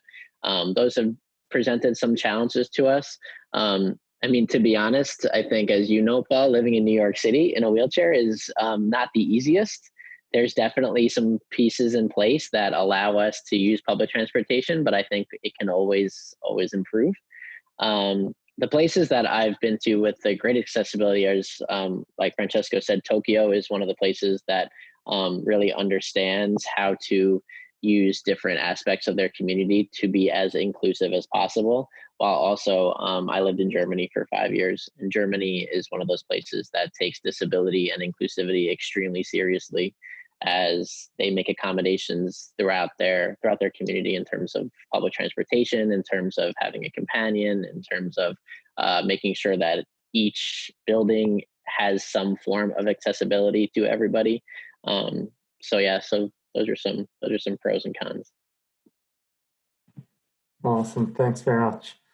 Now I want to kind of go off of those discussions of being inclusive. Nicki, I think you have a very unique perspective in that you played volleyball at Queens College. alongside able-bodied players. So that's a very inclusive opportunity. And from what it sounds like, that sounds like it was the norm for you growing up as well. Does that happen a lot in your sport where sit volleyball players have played for their able-bodied teams, whether it's in college, high school, etc., and then they see sit volleyball later in life, or does it depend on the person? I want to say out of my entire team, so maybe what is it, 17 of us right now? I think about only two don't come from volleyball. So everyone else, three don't come from volleyball. Everyone else came out of a different sport, but they still played it able-bodied. So we had a girl that played D1 basketball in a prosthetic, a girl that played D1 lacrosse, and one that played softball in high school. So all of us, we've all played a sport, and then the majority of the girls that have played volleyball, we've all come from the able-bodied world. I feel like as big as, the adaptive sports and Paralympic movement is, when you're in it, you see it growing. When you're not in it, it's not as big. So you don't see it until you're a little bit older. So maybe high school, and for me, even in college, because now the paths start intersecting, and then people see you, or you see it, and you're like, wait, what's that? Or you're approached just like I was. And for, dare I say, all of us, growing up with parents that encourage you to do whatever you want, the last thing on your mind is to go and look for any kind of community that is adaptive, or look for any sport that is going to adapt it for you when you've already made the arrangements and you've been successful in doing it, in the able-bodied world. So yeah, I've just, for us, it's completely normal. It's just the norm. And a lot of times recruiting, when it comes to women for sitting volleyball, you're finding them at able-bodied events. So at juniors tournaments, you're finding them at college level, you're finding them, maybe playing in a league or something. It doesn't really happen in an adaptive, I don't want to say it doesn't, but it's very rare for it to happen in an adaptive space. I think that's very unique. Do you think that puts Team USA at obviously it doesn't hinder you guys because you guys have most recently won gold, but do you think it puts Team USA in a hole, or do you think it's similar? Is it similar in other countries, or how is it? Have you been able to compare? I don't think it puts us in a hole. I feel like now, with all the changes that have been happening within the USOPC and even Team USA making it both of us instead of just one, I feel like now society is kind of seeing us as equal and not less than, or not as the check box for other. So now when we are presenting the sport to them, or saying, hey, maybe you should come try this, they're more open to it, because it's not something that's oh, well, it's for people that, are disabled, or they have to adapt. So maybe before, because even for me, I was I'm not doing that. I don't want to play sitting volleyball. I'm fine. I'm playing regular volleyball, But now we've come a long way in terms of just social media. That's been the biggest thing. As far as other countries, they're a little bit different. I don't know. I feel like things are more off on run on the government side. So their recruiting and everything looks different. I know on the men's side, it kind of looks like ours, because a lot of our men are prior military. And that's what I've seen on the men's side in other countries for volleyball too. So it's a lot of prior military. But women, I feel like our case is a little unique. Everything is kind of different in other countries. Great, thank you. That's really helpful.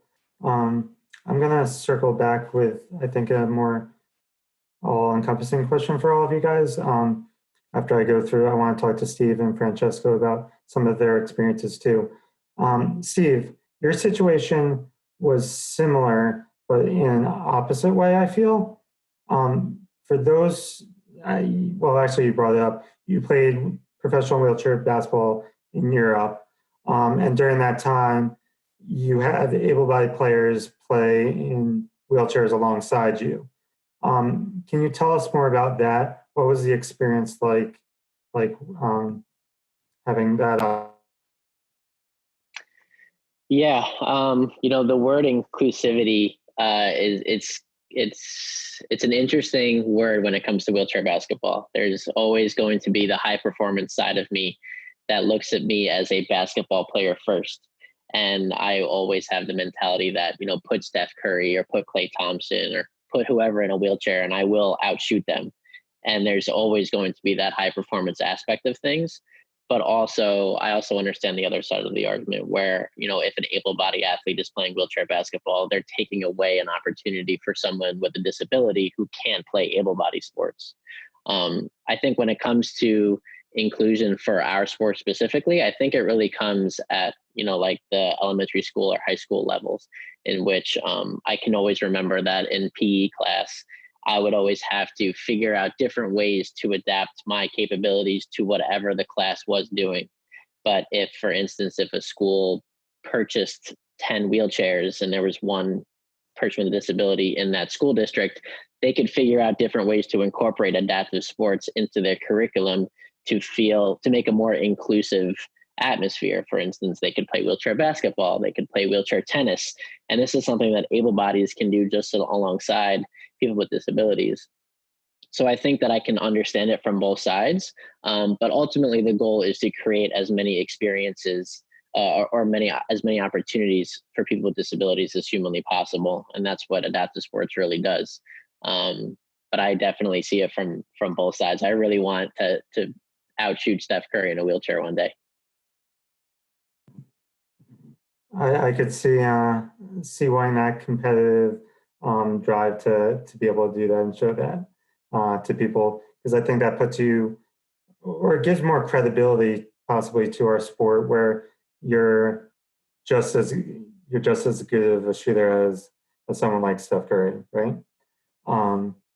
Francesca, so correct me if I'm wrong, but you compete with a guide, right? That's right, yeah. So I'm not sure how I would phrase it. Your sport, you personally need a guide to compete in the events and everything, correct? Yeah. Can you tell us kind of what your preparation is like? How do you pick the guide you compete with, and as you get better in your sport, does that guide go up with you, or I'm sure, I don't know, does it get to where you're like, sorry, you're not as fast as me, I need someone who's quicker and more competitive with me? What's that process like? Right. So I categorize my events into two categories. One that I really need to do a good time, and the other one where it's more just for fun, and that sort of coincides with my role with Achilles. But for the competitive ones, it gets harder the faster of an athlete you are, because obviously you need your guide to be able to do your pace plus a little bit more, because it's mentally taxing on them to have the brain power to do their own race plus worry about someone else. So you ideally want someone 3 to 5% faster than you are in all three disciplines when it comes to triathlon, because that's just it's hard, definitely, the higher you get. But also it's cool because at a lot of these pro races, you meet these athletes doing regular, able-bodied pro events, and some of them see us race and figure out or decide, hey, I want to give that a shot. So a few of my guides have actually come from pro races, seeing the Paradivision race alongside them or after them, and expressing interest in doing that. That's awesome. That makes it a little bit more, I think that's makes things probably easier. That way, that they've been competing on a similar level. And I'll bring this up to you too, to start, Francesco, is this kind of the question on inclusion and inclusivity, do you think, how beneficial do you think it is for it to help teach people without disabilities about the sports that you guys compete in? Like, do you think that's a pretty big positive of people who might not have a disability to get the opportunity to either run alongside you or cycle with you, or compete with you? Is that how beneficial do you? Yeah, I think it's huge because, you know, whether someone is racing literally alongside us as a guide, or we're just having, you know, events that coincide, like, you know, the New York City Marathon or other events like that. It's just, you know, seeing it puts so much more meaning to the experience. Like, you can read about it, you know, like how many able-bodied athletes are really going to, you know, search out para sports, right, and actively look into it. So it being alongside it and mainstreaming it is, I think, really, really crucial in communicating what we're all about and just raising awareness. Because once that awareness is raised, then we can really tackle all the other things that go along with it, whether it's on the advocacy side or just, you know, inclusivity from school all the way up to pro sports. So I think that first step just comes with raising awareness of who we are and what we do and what we're able to do. Definitely, I agree. Nicki, do you have anything to kind of add about the inclusivity factor of things and what it teaches people? Yeah, I think it teaches people to be more open-minded and a greater appreciation for the sport, because you don't know if you even like it until you try it, right? And then you appreciate it because you see how hard it is. You begin to understand what the athletes put in to maintain being at the top or to be at the top. And through inclusivity, you grow it. So because you taught one person, that one person might be bringing it to a school district that they work at or a company that they work at. And it just continues to grow until hopefully one day everybody's doing everything in the capacity that they can and they're not looked at any differently. For sure.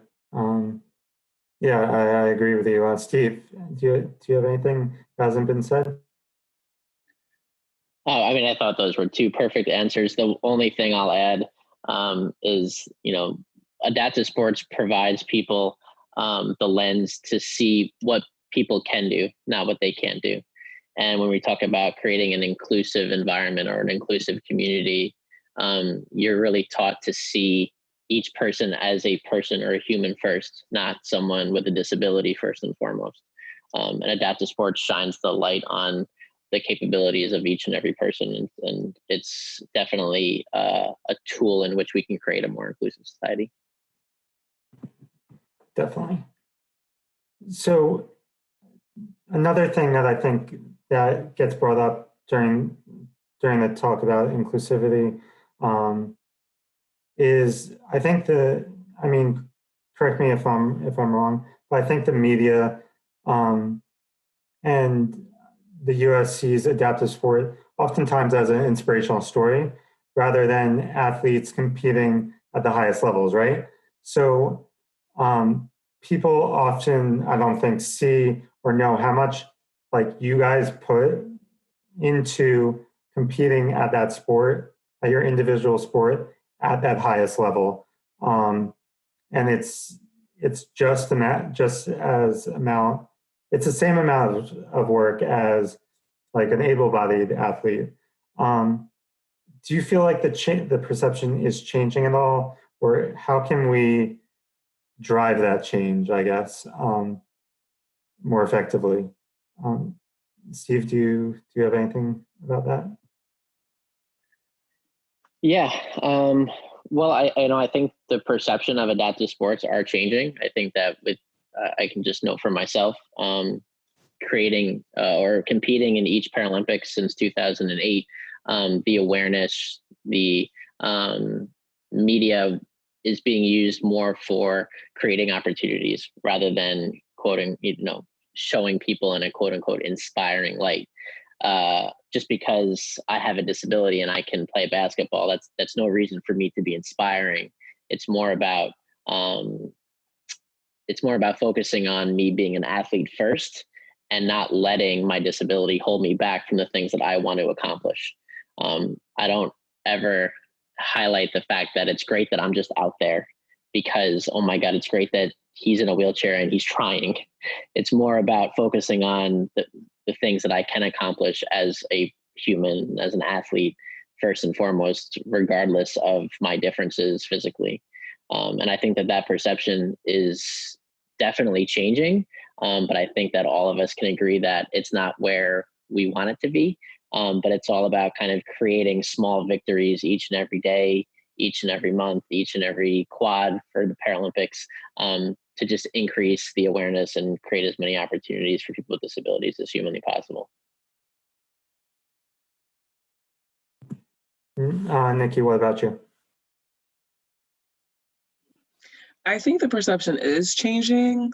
What I've noticed is the more that big companies and corporations buy into, and not even buy, that they know that it's not about the disability, but it's about the athlete, and then take the athlete on with sponsorships and promotions, the more that society changes. So like, I feel like now is the most that I've ever seen so many like, you know, contract deals go out, and just even like my own teammate being an Adidas athlete, like that for me, that's huge. So with that, it's like, okay, if the big companies are adding value to the athlete because they don't see them as a disabled athlete, but an athlete, and adding value to like their hard work and their efforts to get to where they are, then like me as a consumer, as a lover of sports, I'm going to look at the athlete differently, because now it's like, well, wait a minute, like I love this brand and they have all these great athletes, like they must think it's not inspirational that this athlete's working their tail off, you know what I mean? Like that's what's making me want to get out there to be better.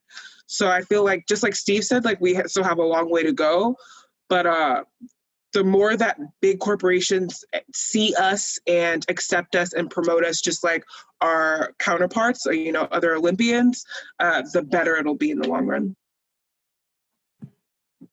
Awesome, thank you. I agree there. Francesco, did you have anything else to add? Yeah, I mean, I totally agree. I think the biggest thing is just raising awareness so people are, you know, can that can lead to all those other things. And I completely agree about the sponsorships, because I can tell you a lot of people I know, like I can tell them, yeah, I won gold at this event, or, you know, like other accomplishments. And they're just like, okay, cool, whatever. But you tell them you have one sponsorship deal, all of a sudden you're like, you know, oh my God, you're an awesome athlete, like crazy, you know? So I think unfortunately, or not unfortunately, depending on how you look at it, I think a lot goes along with that sort of that established acceptance or recognition of, oh, he has a sponsor, which means, you know, that must equal something pretty big or pretty legit. Definitely, I agree. Like you see, I can imagine you can see people's like eyes light up when you tell them like, oh, one of your sponsors is Nike or Adidas or whatever. It just gives you a lot more value and credit to what you guys are trying to do. I know we're kind of up at the last couple of minutes here. So I really just wanted to kind of end it with this is, where do you guys see, first off, where do you guys want the Paralympic movement to go across the board? Like, are you guys happy where it is right now? What progress would you like to be seen? And then if there's anything else that you guys would like to add on to what we might not have touched about, that'd be great. Francesco, do you want to go first? Yeah, awesome. So I like how the para world is being integrated with the non-para world. I think that adds legitimacy, whether it's from a sponsorship perspective or, you know, USOPC. I think the Tokyo Paralympics, Olympics, there's so much coverage within Japan, because I'm half Japanese, and like people are talking more about the Paralympics than they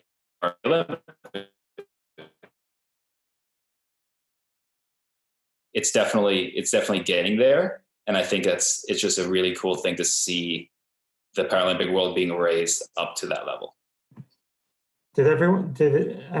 Sorry, just a question for everyone. Did everyone hear that? Or with Francesco's... Did I cut off? Yeah, you cut off a little bit. Could you just repeat what you just said? Yeah, the whole thing? Yeah, please, that'd be great. Sure. I think it's awesome. Can you leave? I'm sorry, I forgot. No problem. So where do you see the Paralympic movement going? Are you happy with where things are, the adaptive and Paralympic movement, and where would you like to see where? Yeah, so I think in recent years and this year leading up to Tokyo, the Paralympic world, it's becoming more and more integrated with the Olympic world, which is awesome. Whether you have the USOPC, integrating, and I'm half Japanese, so in Tokyo and Japan, they're talking more about the Paralympics honestly than they are about the Olympics, because they're just so excited about all the different categories in the power world, and that's something that we really haven't seen, I think. So I think the trajectory is going really well, and just continuing on that is awesome. Definitely. Nicki?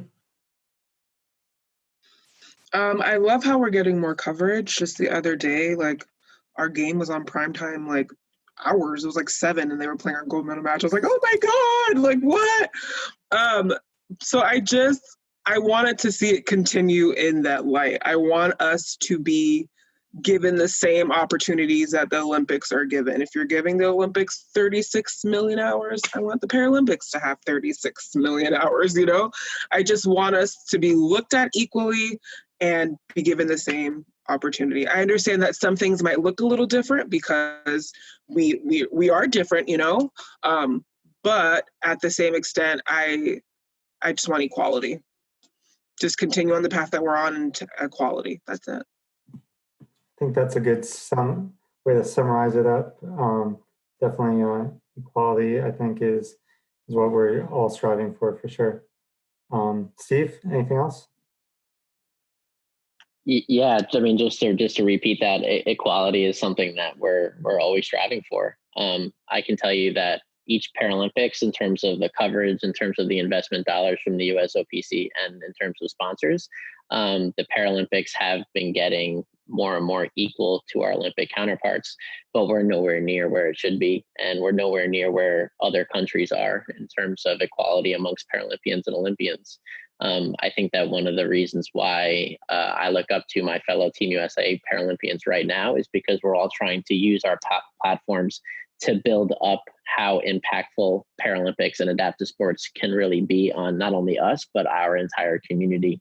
When you talk about the awareness, it's not just from a high performance aspect, though. It's more about creating opportunities for people with disabilities at the local level in terms of community programs, in terms of school programs and stuff like that. So I think it's this all encompassing movement that is getting better and better each and every day. But we're nowhere near where we want to be, and we're going to continue to fight. We're going to continue to fight for our equal rights, and just excited to kind of be a part of it. Great, thanks very much, Steve, and thanks everyone else, Nicki, Francesco. I know I went over a little bit, so thanks very much for hanging in there with me, and yeah, I really appreciate it. I'll let you guys know, since it's pre-recorded, I'll let you know the time, and it's going to be aired on the 26th on the Disability Unite webpage. Once I get a final time period, I'll let you guys know. I think we hit on a lot of great topics, and I feel like we could just keep on talking forever and ever. But yeah, thank you very much for everyone's time. Thank you, Paul. Thank you for having me. Thanks, Polly. Nice to meet you guys. You too. Take care. Bye. Bye. See you.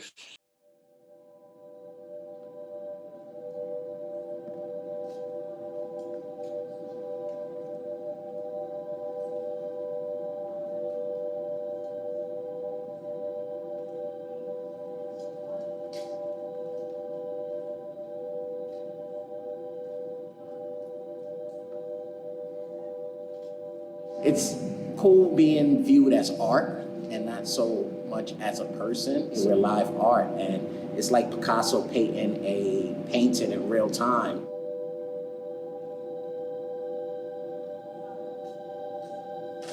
Here I feel free to express myself and be creative.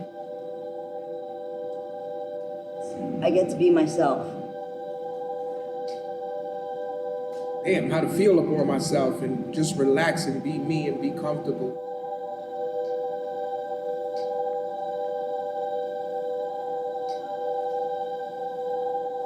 There's a sense of like group virtuosity happening organically. Giving people the opportunity to do something that they never thought they could do is so empowering.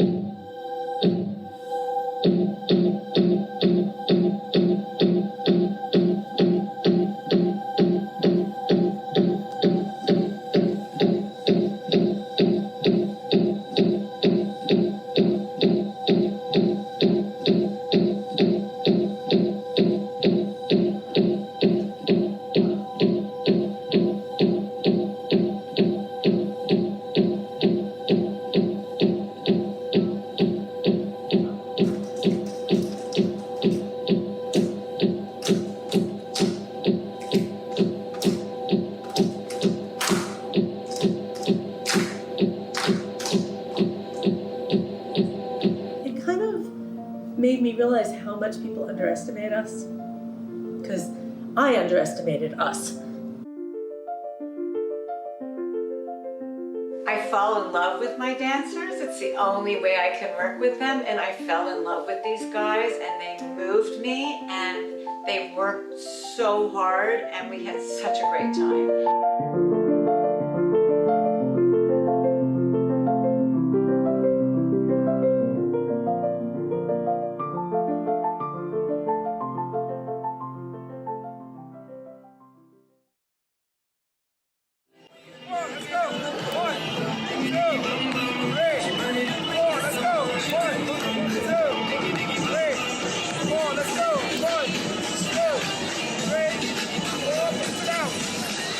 Hello, everybody. My name is Heidi Latsky. I go by the pronoun she, her, hers.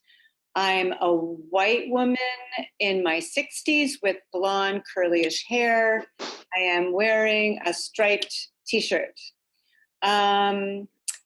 What you just saw was an excerpt from our film, We Are Right Here, which was created. It's a documentary that was created about our program for people with spinal cord injuries that was supported by the Craig H. Nielsen Foundation. That film is, it's a short film. It's about 60 minutes long. And I have with me today some people who did participate in different ways, as well as some of my company members. Right after this panel, I know that in the next section, which is the performance platform, we will be showing our film Solo Flight, which is a new film that was developed during the lockdown, which we're very excited about. And today we're just going to talk about what the company is doing, what we have been doing, what our impact has been globally, and then what we're planning to do. And I can start with one of our biggest programs is On Display Global. And yesterday we did the very first virtual sculpture court or on display with people from all over the world participating. It is our social justice initiative on the UN's International Day of Persons with Disabilities every December 3rd. And we've been doing this since 2015, where we only had 2 sites. And now last year we had 78 sites, like in countries all over the world, like China, Indonesia, Israel, Korea, all throughout all the Americas. And this year, hopefully we'll be able to do it with 100 sites even if we do it remotely. So that said, the panelists are going to introduce themselves, and then we're going to have a discussion. Tiff. Hi, my name is Tiffany Gargle. I am a female, a Hispanic female, my mid-30s. I have long brown hair, and I'm wearing a blue and green striped shirt. I go by the pronoun she, her, hers. And I've been dancing with Heidi Latsky for about 5-6 years. And it's kind of great to see where the company is now from when I first started a few years back, from me just learning a few minutes of a solo to now being a part of On Display Global, to being a part of a hologram that we're working on. There's so many new things that the company's been doing, and it's really cool and interesting to be a part of it and to have a voice and to collaborate and work with all of that to show it out to the world. Great. Hi, I'm Louisa. She, her, hers. I am a white woman in her 30s. I have reddish brown hair, and I'm wearing a white lacy t-shirt. I am the social media coordinator for Heidi Latsky Dance and also a company member. I started actually as an intern in 2015 when she was starting On Display. So it was really exciting to kind of be part of it from the beginning. And now to get to do the social media part and perform in it. It's really great to be able to kind of bridge those worlds and connect with people in those ways. Nancy? My name is Nancy. I identify as a she, her. I'm light-skinned, Caucasian, medium, light brown hair, and early 60s. My spinal cord injury is a C5-6, quadriplegic, incomplete. And I participated in the Heidi Latsky Dance program because I felt I needed an outlet that would allow me the freedom to have rhythm, to be able to move in a way in which the spinal cord injury has hindered me from doing so. And being a part of the Heidi Latsky Dance gave my body and my mind and my soul a whole different perspective from being an injured person to be a free person. The On Display Global was even more dynamic in the sense that for the first time in a long time, I had control over my body. The injury takes away some of that.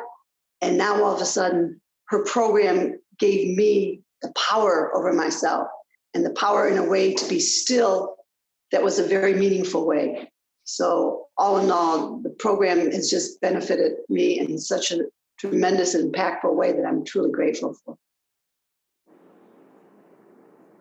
Hi, I'm Peter. I am a mixed race man in his 30s. I am half Asian, half Caucasian, and I have a scruffy beard, slightly medium long hair. I'm wearing a gray shirt with buttons down the middle. I am a dancer with the company for the last 5 years. I think it's 5 years actually yesterday for the anniversary of the ADA, which is really cool. And I'm also the Accessibility and Technology Director. Last year, I helped the company develop an app which made all our performances accessible for the blind and the deaf, but also allowed us to show that accessibility to the non-disabled community, which is great. And then additionally, I also assisted Heidi on directing the program that Nancy just spoke about. Right. Hi, I'm Quamel Arroyo. I go by Q. I'm a Latino male in his early 30s. I have glasses and a thick beard and very curly hair. I use a wheelchair, so I'm sitting in my wheelchair. I'm a paraplegic, and I just love being part of the Heidi Latsky Dance family. I joined the company 5 years ago as a dancer for peace, looking for athletes to celebrate the 25th anniversary of the ADA.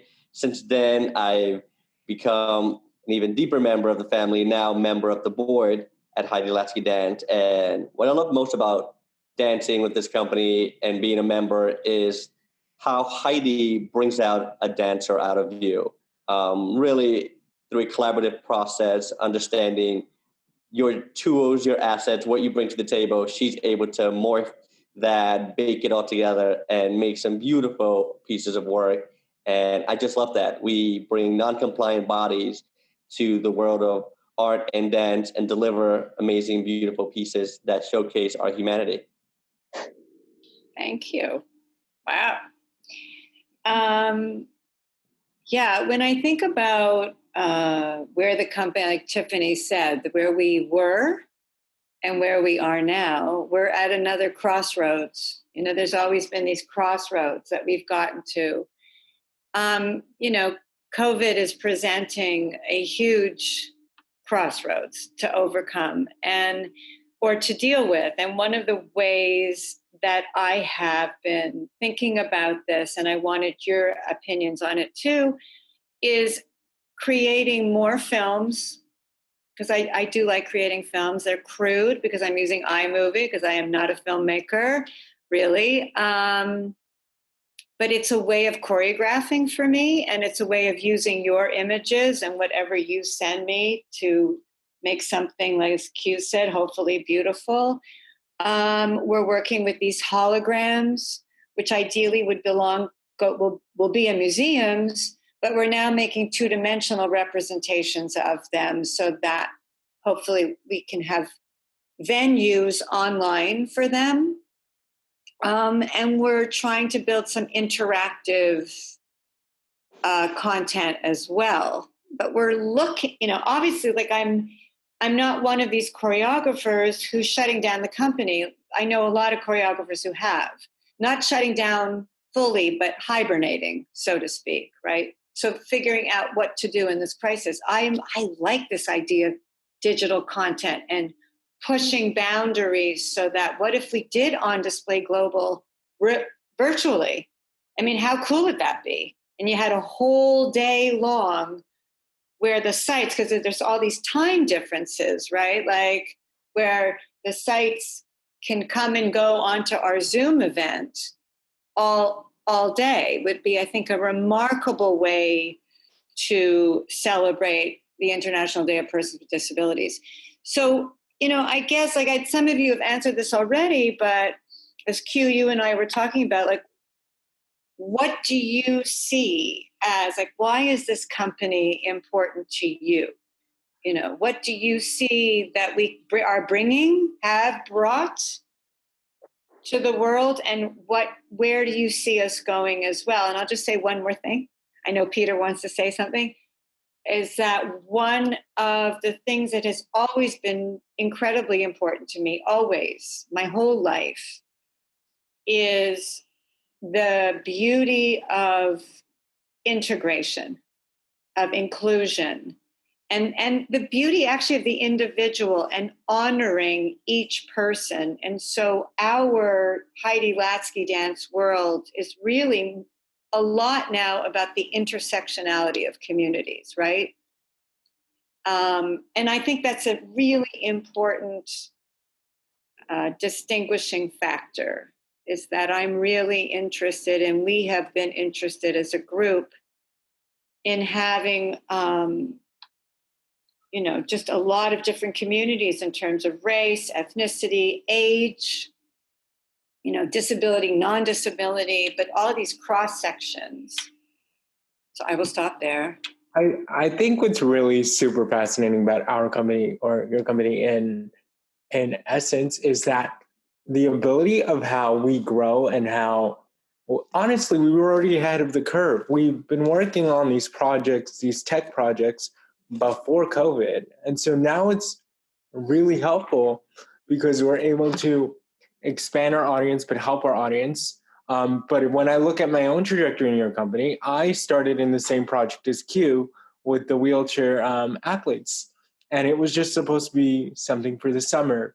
And then it kind of snowballed, and I became a dancer and on display. And then through that, you kind of trained me to dance more. And then I had this beautiful duet in Displayed. And, you know, and at the same time, I became the accessibility and technology director, which is something you've never done before. So we've kind of grown and like worked in a way where it's sort of like we grow with the times, but we also, you know, you give your dancers like more of an option to grow with the company. And that's really great. When I see everyone on the screen, we've all participated in the company at one time or another in a different role. So it's really fascinating to see how Heidi Latsky Dance treats their dancers.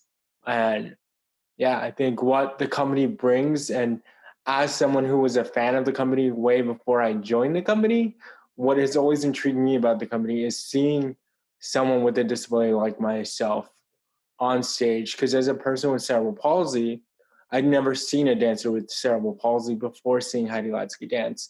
The idea of dancing with cerebral palsy was an oxymoron to me. And I just didn't think it was something possible. So Heidi Latsky Dance kind of opened my eyes to that possibility. Did I know that 10 years later I would like be in the company? No, but it just opened my eyes to what I could do as a person with cerebral palsy, as someone in my young 20s and late teens when I first saw Heidi Latsky Dance. Great.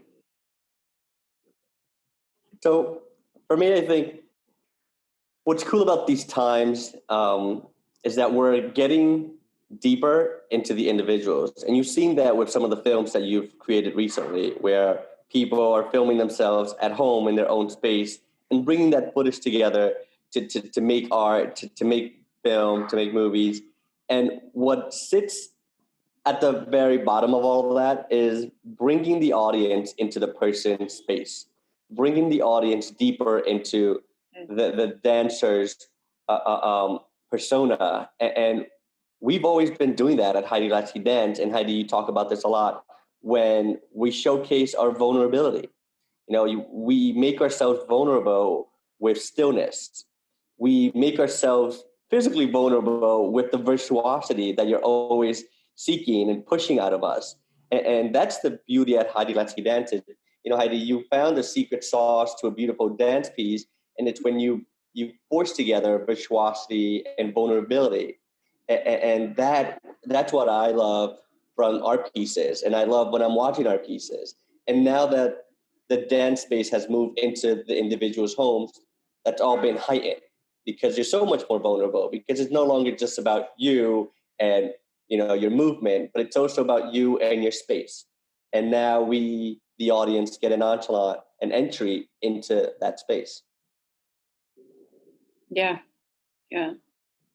Yeah, going off of that, I think even when all this started, especially in New York, like back in March and everything kind of shut down, being the person that's on our social media, I was like immediately, okay, how can we stay connected and what are other people doing? And there's all of a sudden all these virtual classes, which is actually amazing because now, even though we're in New York, we can have class with people who are in California, or we can do an on display with people that are on the other side of the world and kind of show it in this new way. So even though we're kind of going through this crisis and we're at this crossroads, I think there's like some really beautiful things that can come out of it. One of the interesting things I found is the authenticity of ourselves. Often because of our injury or of our situation, we want to hide it. We want to keep it at bay. And here the Heidi Latsky Dance enables you to not hide it, but bring it out. Expose yourself. Let yourself be seen as you really are in a way that's a very powerful and meaningful way that others can look at it and observe it and see it and actually admire it. And admire not only the fact of what you're doing, but what you're capable of doing in their minds, thinking that that's not possible. So what we're doing is educating the viewers to see that a disability or an ailment is not something that limits you, but actually can enforce or enhance everything that you didn't know before. So I think it's a dynamic opportunity that, as we were just saying, you don't just keep it local, but you can keep it worldwide. and it gives a universal hope. Mm-hmm. Yeah, I think that On Display shows the world, hopefully, that we don't apologize for who we are. I remember when I first met you, I think I was walking with you somewhere in Hell's Kitchen, and I kept dropping stuff because that's who I am, and I kept saying sorry, and you like looked at me and you said, stop saying sorry. And I think that that's what On Display is. It's like, no, I'm not sorry. I don't feel bad for myself. This is who I am. Well, even I'll interject for a second. That's beautiful sentiment. I think the beauty of On Display is that it is really hard to do. Yeah. Because I don't think we're so hot. Do you know what I mean? I don't know anyone who is so confident that they can just be a sculptor and not be self-conscious in any way. And that's the fierceness I'm looking for and the vulnerability, because it's more like, I have all these insecurities. I do. I've been dancing for so long. I'm getting nervous. I feel exposed, but yet I'm doing it anyway. And that to me is the empowering part. And I just want to say something in case I don't remember if we said it already, but the beautiful thing about being here today on the anniversary, the 30th anniversary of the ADA, is that all this started on the 25th anniversary of the ADA when Victor Calisi asked me to do kind of like guerrilla art throughout the city during July for the celebration of the 25th anniversary. And that is when On Display began. So it's kind of remarkable. I mean, it's really wonderful to be part of this celebration, since a whole big body of work was initiated during the 25th anniversary. Tiffany, did you have something to say? Yes. Yes, I thought so. Right, and just to stem from you, it started off as maybe like a one-time thing, or who knew what it was going to be, and it was just centralized in the city for New York City, and now it's worldwide. I mean, we've taken this thing global, which is kind of fascinating. But another thing that I also like about it is the fact that it stirs up conversation. And that, for me, that's a big deal. We need to have these conversations in order to educate everybody, even children. I like the fact that sometimes we bring it to children. We have brought it to children in another form, and it's a nice dialogue between us and them, and it's just something to stir up the conversations. Who knows how many conversations people have talked about after they've seen the show for days or weeks on, and who knows what that has done to a certain group of people, how maybe their minds have opened or their life has changed, or they've taken a certain step differently now because of what they saw from us. We don't know the impact it does, but I'm pretty sure it's pretty big. And I know it could get way bigger, especially now during COVID. Like, everybody is Zooming everything or FaceTiming everything. We're now literally living virtually because we don't have the choice. And On Display Global was already kind of virtual to begin with, and we're just expanding it even more, which now's the time for the conversation. And I think it is now that people are talking about it way more than before. And I think what's beautiful about your company and On Display is, unlike any other physically integrated dance company in the country right now, you are On Display allows you to take the uniqueness of the person, disabled or non-disabled, and really put that out there. And, we're not hiding behind some sort of technique or like being in unison. It's us. And that's something that I think the world has lost in like the recent years of like, everyone wants to be uniform, everyone wants to fit in. And I think the beauty of On Display shows us by showing that we don't fit in, we are better, or we are happier. Because I can say that when I look at my own trajectory with the company and through On Display, I can say that On Display has done so much for me in how I view myself. And I can see in the audience members, the conversations I have after the audience, how, whether I know them or not personally, how they view disability differently, because they never thought that something like that could be done. And I think they get a really good look. And I think the great thing about On Display is it encourages someone to stare. And that's not something that is ever given to us as people with disabilities or people who look different. And I think, sorry, I don't want to interrupt. I'm just going to say that, like, I think that, you know, as someone who grew up with a disability, I've always spent my entire life stared at. And I think the beauty of On Display was it gave me that power back. It said, no, you're going to stare at me, but you're going to stare at me and really look at me. You're not going to make preconceived notions about me, because you're going to stare at me and I'm going to show you who I am. I think one of the, maybe you guys don't know this, but I did a keynote yesterday where I was talking about the trajectory of my career. And I talked about my first inclination to start these site-specific works, the installations, was that I was really getting tired of preaching to the converted. Like all the people that would buy tickets to come to see GIMP or IF or any of these works that I'm making were people who supported kind of this kind of work already. And I wanted more people to be exposed to what I saw, you know, what I was seeing as so incredibly beautiful, like this juxtaposition of lots of different people. And so creating a film, when I was commissioned to make Soliloquy, that was the beginning of wanting to make film, because that broadens your audience. And I love the film for the program you guys were in.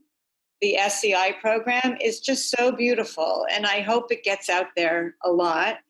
And then these site-specific works, the public happens on them. They have no choice, right? They can choose to either stay there when we're on the High Line or in Times Square. You know, you're getting people walking by. They're either going to stop and look, or they're going to think, oh, this is weird, I don't know what this is, and keep going. Or people take pictures all the time. It's one of the most photographed, I think, pieces definitely we've ever done.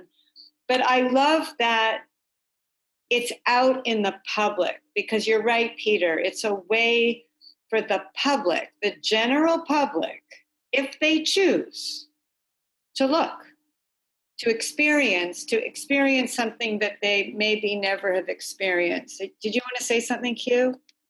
I thought you wanted to say something. Yeah, I did. I wanted to follow up on what Tiffany was talking about, and you're talking about it now too, about that experience that On Display allows the viewer. And, you know, we've seen many things happen at On Display performances. We've seen people cry for hours. We've seen little kids stare and laugh, and we've seen people mimic dancers and try to copy their moves. But, you know, to Peter's point, and, you know, we've said this a lot, you know, On Display is taking power back and, you know, identifying who you are for the gawker, you know, for telling that viewer, yeah, this is me, but I'm going to show you the real me in a very visceral, raw, and vulnerable way, which really, I think, especially now in the time of COVID, where we've been forced inside, into our homes, into our lives, we are really thinking about, you know, what is our lives? Who are we? And that's what we show with On Display.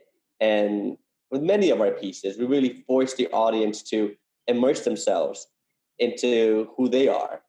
And that's reflected in how they experience our pieces. And that's why we see so many broad experiences and interactions with the public when they come upon us. And I think we need more things that make us question who we are and what we're about. And that's exactly what we do.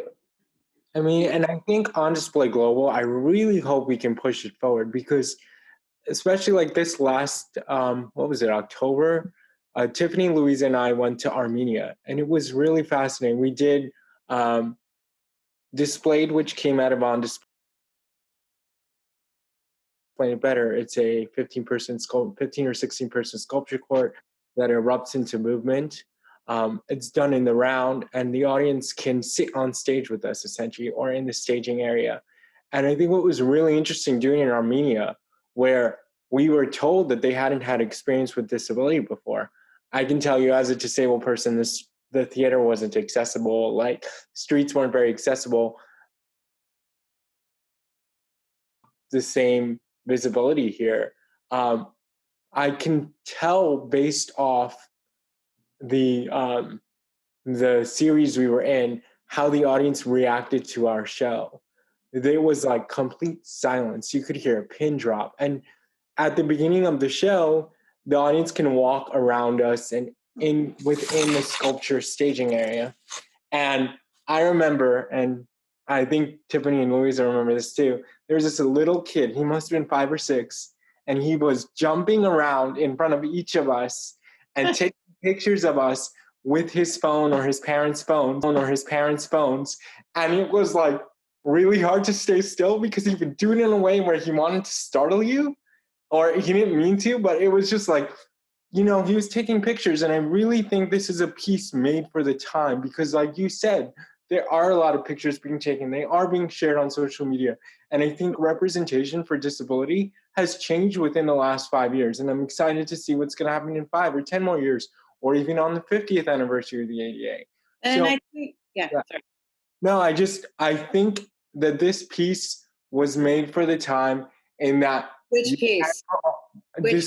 Displayed on Display Global, our current offering, because it's something that you can put online easily. You can social distance, unfortunately now with COVID, but it's something that can be done in parts, and there's technology that makes it more accessible online. And I think we really were ahead of the curve. None of us could have anticipated this happening, but I think that what we can offer. Yeah, the only thing that's sad to me is that Displayed, which the hologram was supposed to be part of and has audio enhancement by Google. The Google's Creative Lab in Sydney, Australia, created like this whole experience with audio enhancement. And that is my baby. And that to me has everything in it, because a lot of people, when you see on display and everyone is very still, it's cold. It's not a warm, emotional piece. It's cold. I think it's beautiful. And what some people don't understand is that it is an endurance. It's a feat of endurance, because it is very hard to be still and that focused with your eyes open. And then to not inhibit movement is as harder than actually letting your body go. And then to have that within Displayed, which then has the opposite of all this physical, athletic movement where you're all dancing, all 17 of you, whatever, are dancing together. And it's extremely athletic and dynamic. And then to me, that juxtaposition brings the audience so in. Sorry, I've seen the audience really become emotionally involved in Displayed in a way that they're not with On Display. And that's the work that's going to have to wait, because there is no way we can do that with social distancing unless all of us were wearing masks and the audience can't go through us because of all the rigor of the athleticism.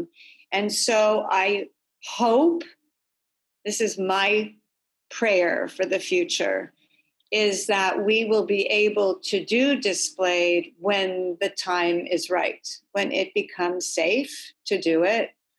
I do think we can do On Display. You're right, Peter. We can do that. We can do aspects, solo flight, where your solos that you've done or material that we've all created can be performed in isolated spaces. But that's kind of my dream. And I just want to thank you, because we have to stop. This has been great. So I want to thank each and every one of you for being here. I want to thank the festival, for inviting us to do this and sharing our experiences and the work that we obviously, all of you and me, I believe in, and hopefully we will move forward without too much of a glitch. But that, it's a very uncertain future for everyone.